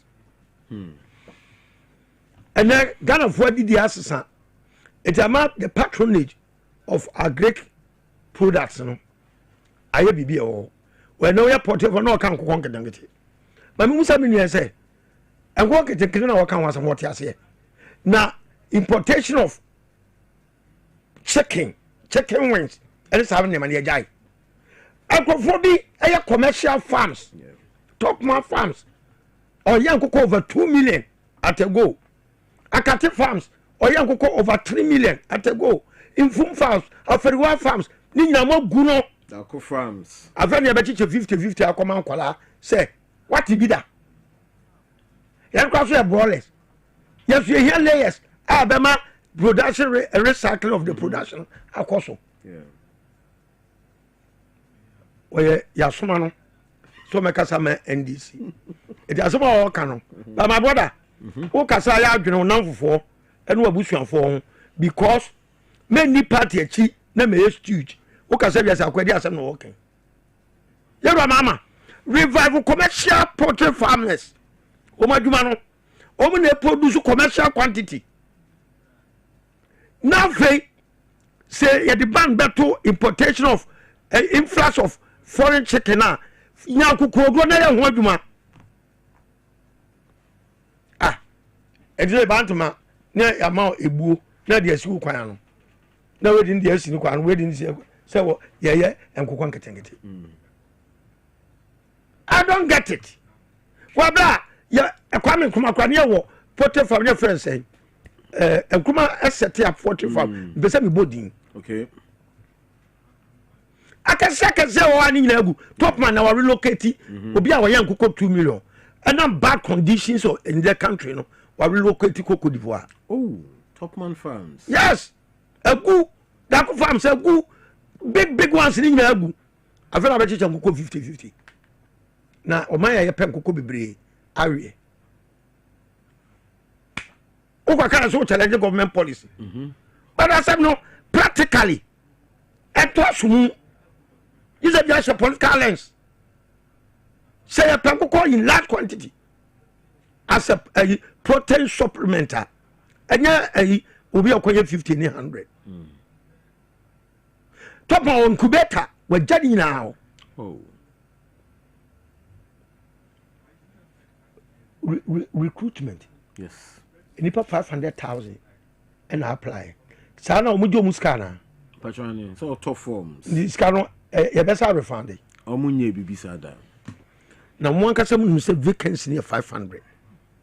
Can the maximum they can go 1.5 1,500.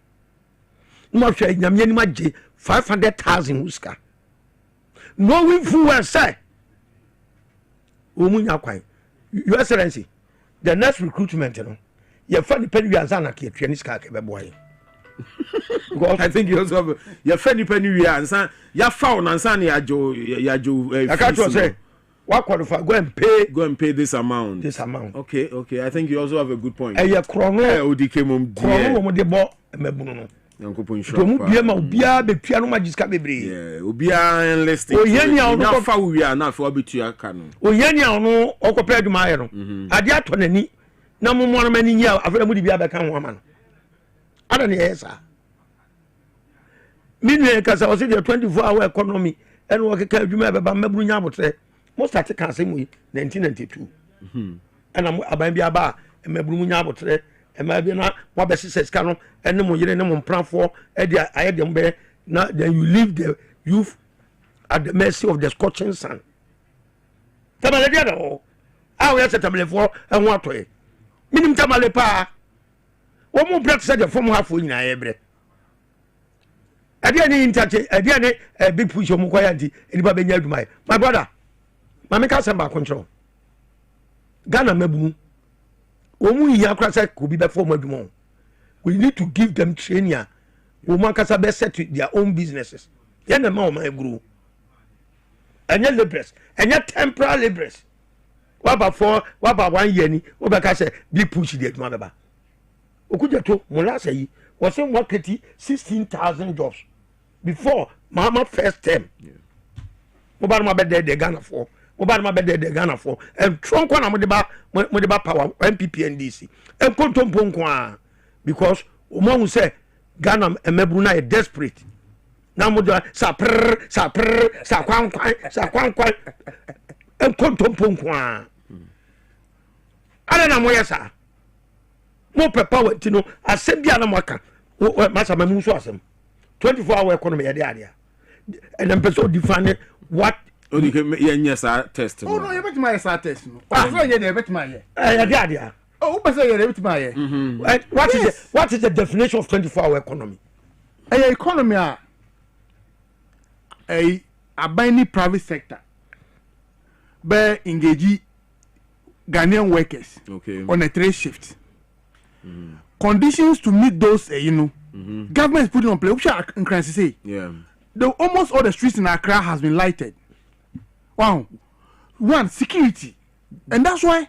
No, one security. General, when you come out to street lighting, there honestly is no. What I'm saying is that. Not even 50%. What I'm saying. I'm telling you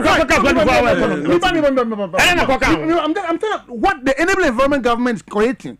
I talk about so security is one. Which one? Tax incentives. Good. I spoke of electricity where we provide power at a different cost at a different rate. I spoke about that, but the 24-hour economy where government is directly going to be involved is the ports. Somebody tell the port have been run. It's not true. The port doesn't run 24 hours. Someone said the hospital doesn't run 24 hours. The doctors that we have there are on call. They are not 24-hour call. You understand? Until they will, if 37 and now a Kolebu and now a friend saying Lagos Hospital and now Konfanochi, they will have doctors running 3 times shift full time. When you say we are doctor on duty, then they will not call you that there's a patient that they have rushed. No, you are supposed to sleep, be there and working like normal working hours. I'm coming. I'm telling you where government comes in. And then the second one is the private sector. Okay, you said the private sector. The private sector. What is government going to do to help the private sector run the 24-hour economy? They were filling stations. So what is your definition of the 24-hour economy? 24-hour economy. What's your mom so na de mean say general public sector redistribution was am no work ofosu kwa chese awa chefo you see muntimi nada ni pasa oh David you're not please the 24-hour economy environment a demand driven demand driven economic environment where pressure is on goods and services from the source. Eti unse se bedi bronya. Obi a pam na tade. Na the pressure could tailor for so. They employ more hands. And your incentives wasem and ye can at near my 24-hour economy eba. Say Ghana ha ye tie na bia industries e produce na bia the whole world they need you. We not for the plane. Eba we be order, we be order. Now the pressure too far in so hey, what they say menyan timeline so that order so yeah. And you know, my employ more hands. With that same machine, no, make him a triple me then me production. Ghana, yeah, import driven economy. But don't you think so because of importations in a to cut down on the yeah, and yeah, now we need to start from enterprise economy, which is where they see a small scale and medium enterprises. You better harness environmental, start a picking more grow. Then when they start growing, they metamorphosize into attracting partners. Yeah. You know, a national policy, a manifesto policy, because it needs sustainability. And yes, your mama no can say show Yama China. They took 50 years. And they didn't talk about it, say, the 24-hour economy, Bremo. What they started and say, yes, starting your production. And I China cut import. Yes, so say import driven. Importation to me now kukudro. Ko say ya cut maybe. And kuko furu kwa me kai. Akwa ye die panya wona bucha ni asoagu container ya ba ni eguso. O say school children nkwa na ento local rice mo. Me ba. If you for so see as you di local rice ye. Tell me Lebanese for no business. Ya kwa election mo ko di diska. It is Lebanese for mo dey ship load of rice eba. Ya sa kwa mo bonded warehouse. Incentives or no ebe kill local rice production. Yes, so as no binya what we hear combined harvester. Yeah. I care champion of blessed memory. Yeah. Or yama local rice production e boost you. It is your mama papa. No weza or buy an champion se copasas in the and on man machines. Combine harvesters near it. John Papa no export mo ko Angola. Yeah. Avena amount for any agemono. Eti e putu pressure ma et on papa eduma no so.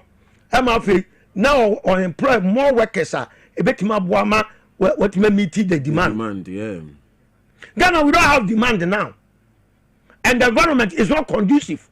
So if it comes to, let's say, consumption, we don't have demand. We don't have demand. When it comes to textiles. Yeah, the demand now come will be mine. We put the demand now a beboama yatima around the shift no. Yeah, they are China.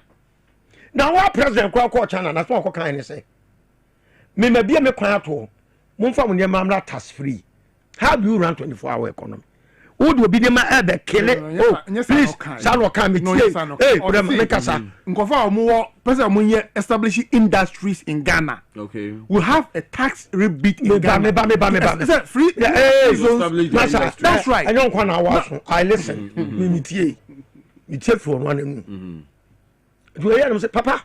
Now we will be a person. Yeah, industrialize Ghana. Abandu is serious. Kaku for one district, one for you. Oma implementing ye kaba now kiye auditing kiye review ni what went wrong because industry players no omu na special purpose vehicle for production but oba kwan kan wasem ave ekotia say grow 24 na grow 24 one na koda kwa yima na do akoguru ye kwa kam say 24-hour market ye kwa night market na wotamale saying criminals are oh yeah flash on and I make out so IGP buy flash or flash home that's a sanko for we baby so nyanya wo that's a see di Ghana do tamala wan kasa wo feel say you see if you are so come aka kra now why yin obi sorry also okotena radio so obo abayachi no obi kra the message aba o say aden aban by ogu shoe business nintina obuo food and a wakasa sana na ya bi o say say sa kwa no kan hu ni yeah di ho kumase e da yo mama the first time no o ka say wa revival factory no I was happy me ko ho ko hwe infidia o mo de be revival no yeah na mibusa CEO no ade kye na ye interview me okay me se me dem ko me re hoy e video go ne nu $60,000 Kumasi Shoe Factory. I am telling you, my friend, whole president. Yeah. Because I say machine be the year so no jina ho. Jina ho nim so. Me so be nim shoe mu. Because I say machine way. After the papa ni da after me kwa me kasa ne bo fu me. E be si ne mon che me di hok. Shoe ba kwa da bon tian ye to. Say na na do ba mugu. Me pacho. Ba mugu factory. Me pacho. Oh, factory. Me pacho. Commander Sugar Factory. Don't go there. Look. Commander Sugar Factory. You were mama at the $35 million and establish here. On one pencil, no management, I have problem. Or what far for Bass say, Mumma Mabo, must say, Umia revaluation, hotel factory, no, Sicaba, a Omocosto hotel, Omocosto factory now. Yeah, I were $14 million. I did $35 million. Ama Ghana for say sika say na dey factory no ye be ye real valuation na professor so muntimi nye 35 million into and mo run a very mo say friend say raw materials dey be feed industry no ye kwaje domama penso ye kwaje 24 million India exam loan say the be dua dey e dey feed industry no show all right one as a Ghana no you're not Ghana. Oh yeah. Your bad near Bekasa Boa party. No money say, no mabu no money. Aye, or how can send you a critical more minor? Let us be sincere with ourselves. Look, Ghana is national policy. The union government for Ghana. Yes, see, I was so man in the vision. And your president also brave vision. For president will liberate to the nation. Then you're trying to now will be a Jumaya. Or some job description and timeline. But don't you think that's why we have the NDPC, National Development Planning? It was not entrenched. Yeah. Any constitution and entrenched clause. It may be about we are going to entrench it. Near your development plan, 50-year development plan. We are breaking 4 years. It may be about over your 4 years. We are now. No, we are 12 4 years. We are now. It is sustainable. Development and you be planning for the employment for the youth. You be planning export. You be planning how a school be. You be best. Now MPP and DC manifesto need one step forward, 2 steps back. Also blame Nanado. Nanado so buy no. Was it your mama best sell man cry? Yeah. It aya Preto. We better not be blame we. No, or they have no way. Yeah, who need now from 1992. All right, I'll say Muntaka is not good for purpose. If he was good, he would have known that the helicopter that crashed didn't have certain gadgets in it and wouldn't have flown. Muntaka's poor security awareness caused the crash. He must be fired. Kofi Simon, a messenger, or the airban, or say he's a waste and he must go. All right, or no, not join and Azeman Edifi Chronom opposite the market, or say corruption is our main problem, causing the development of the nation. 69 years of independence. We cannot manage our own affairs because of corruption. So I urge our leaders to do everything possible to avoid it and save the public purse. Also, Chia Chronom Hinen and AJ Kwatin, Azeman Yedase, or saying the NPP must be eliminated from Ghana's politics. Never again, NPP. They came to steal and milk our coffers. Awuji, wisdom, a messenger, or the Ebain and Okwejo Sam. So say that on. Good morning to you and your team doing a wonderful work. This is peaceful. I enjoy listening to you every morning. Kwejo Sam Yedase, Golden Boy Anas, or say Odifri Mampontain, Kwabena East, or say good morning to you, the Dawn.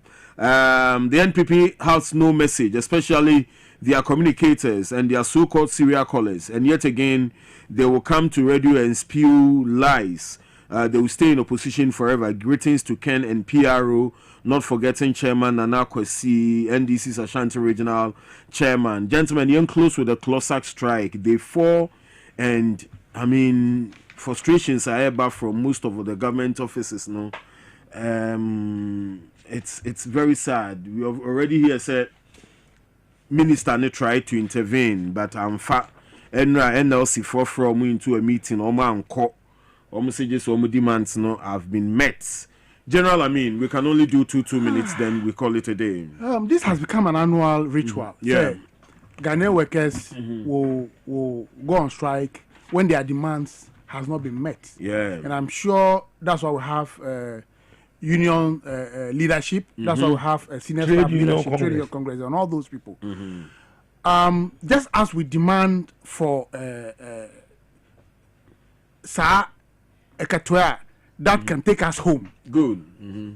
We must also call Ghanaian workers to put out their best output, because what Nana was talking about, some of those issues are true. Yeah. That it is our behaviors that is affecting production. Yes. Even private sector will not be interested in coming to engage our local Chinese companies or Chinese workers, because the amount of money they want to get the same output. Yeah, the results. But that is not to say that workers don't have the right to demand for their pound of flesh. Good. Whatever is due them, government must sit down and negotiate and then make sure that they are met in a way that. But you should also know government has done so well for the few months we have been in government. The inflation was skyrocketing until you don't get what you want. Okay, until just as we want to stabilize the economy, to make an enabling environment for workers to be better off, government and workers must sit down to look at that issues as they are supposed to be. Okay. Baby, who can say 1 month in here there was issue of this private power sector. Yes, when Vodafone was under Ghana Telecom. Now the amount of money the workers now it's a private company. The jobs they were doing as an individual, they are doing now as an individual. 5 to 10 people were doing the same job. It's the same TUC must be concerned on the output of workers. Now upon therefore all those things, it affects the country. It's not about stealing government money in your pocket and no kind of corruption. Public sector reforms. It is true that we have issues with Usha, and they should appreciate government, because most of the things that as workers, school fees. Government have sources like this year. My firstborn has gone to my secondborn has gone to the university. Okay, yes, government has a lot that is doing, and so if government is doing well to make sure the economy works very well, inflation just to come out. Banks now. Now the interest rate and banks at the banks are very, very good. Thank you.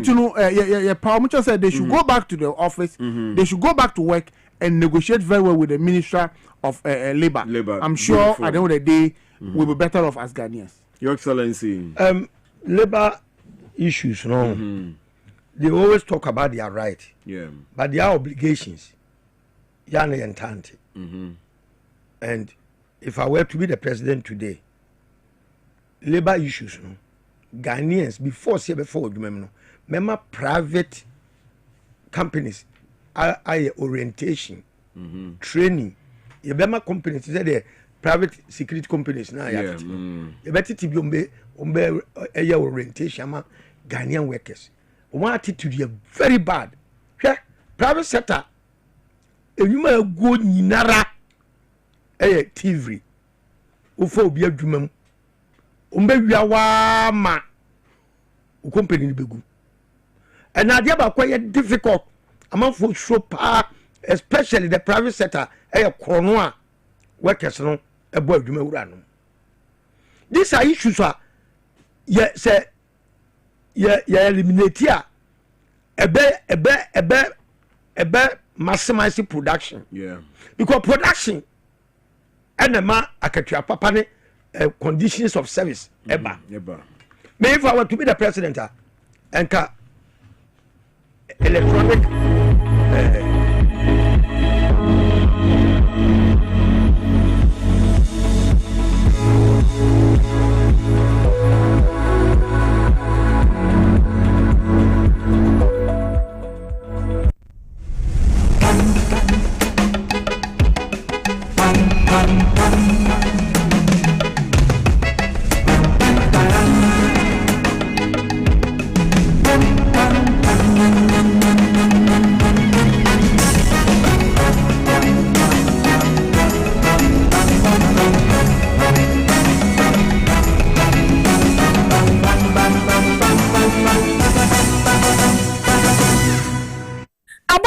Ghana de Shimama Yamamuna Ache Eba TVXYZ so Ebra song and some of what Edia him Yamaimo and Majaho Bre Edibason say Yanopa Nundu Cassia Botel TVXYZ so now you come say Cassia Boy F3M Studios I want Kamantemi Emo also number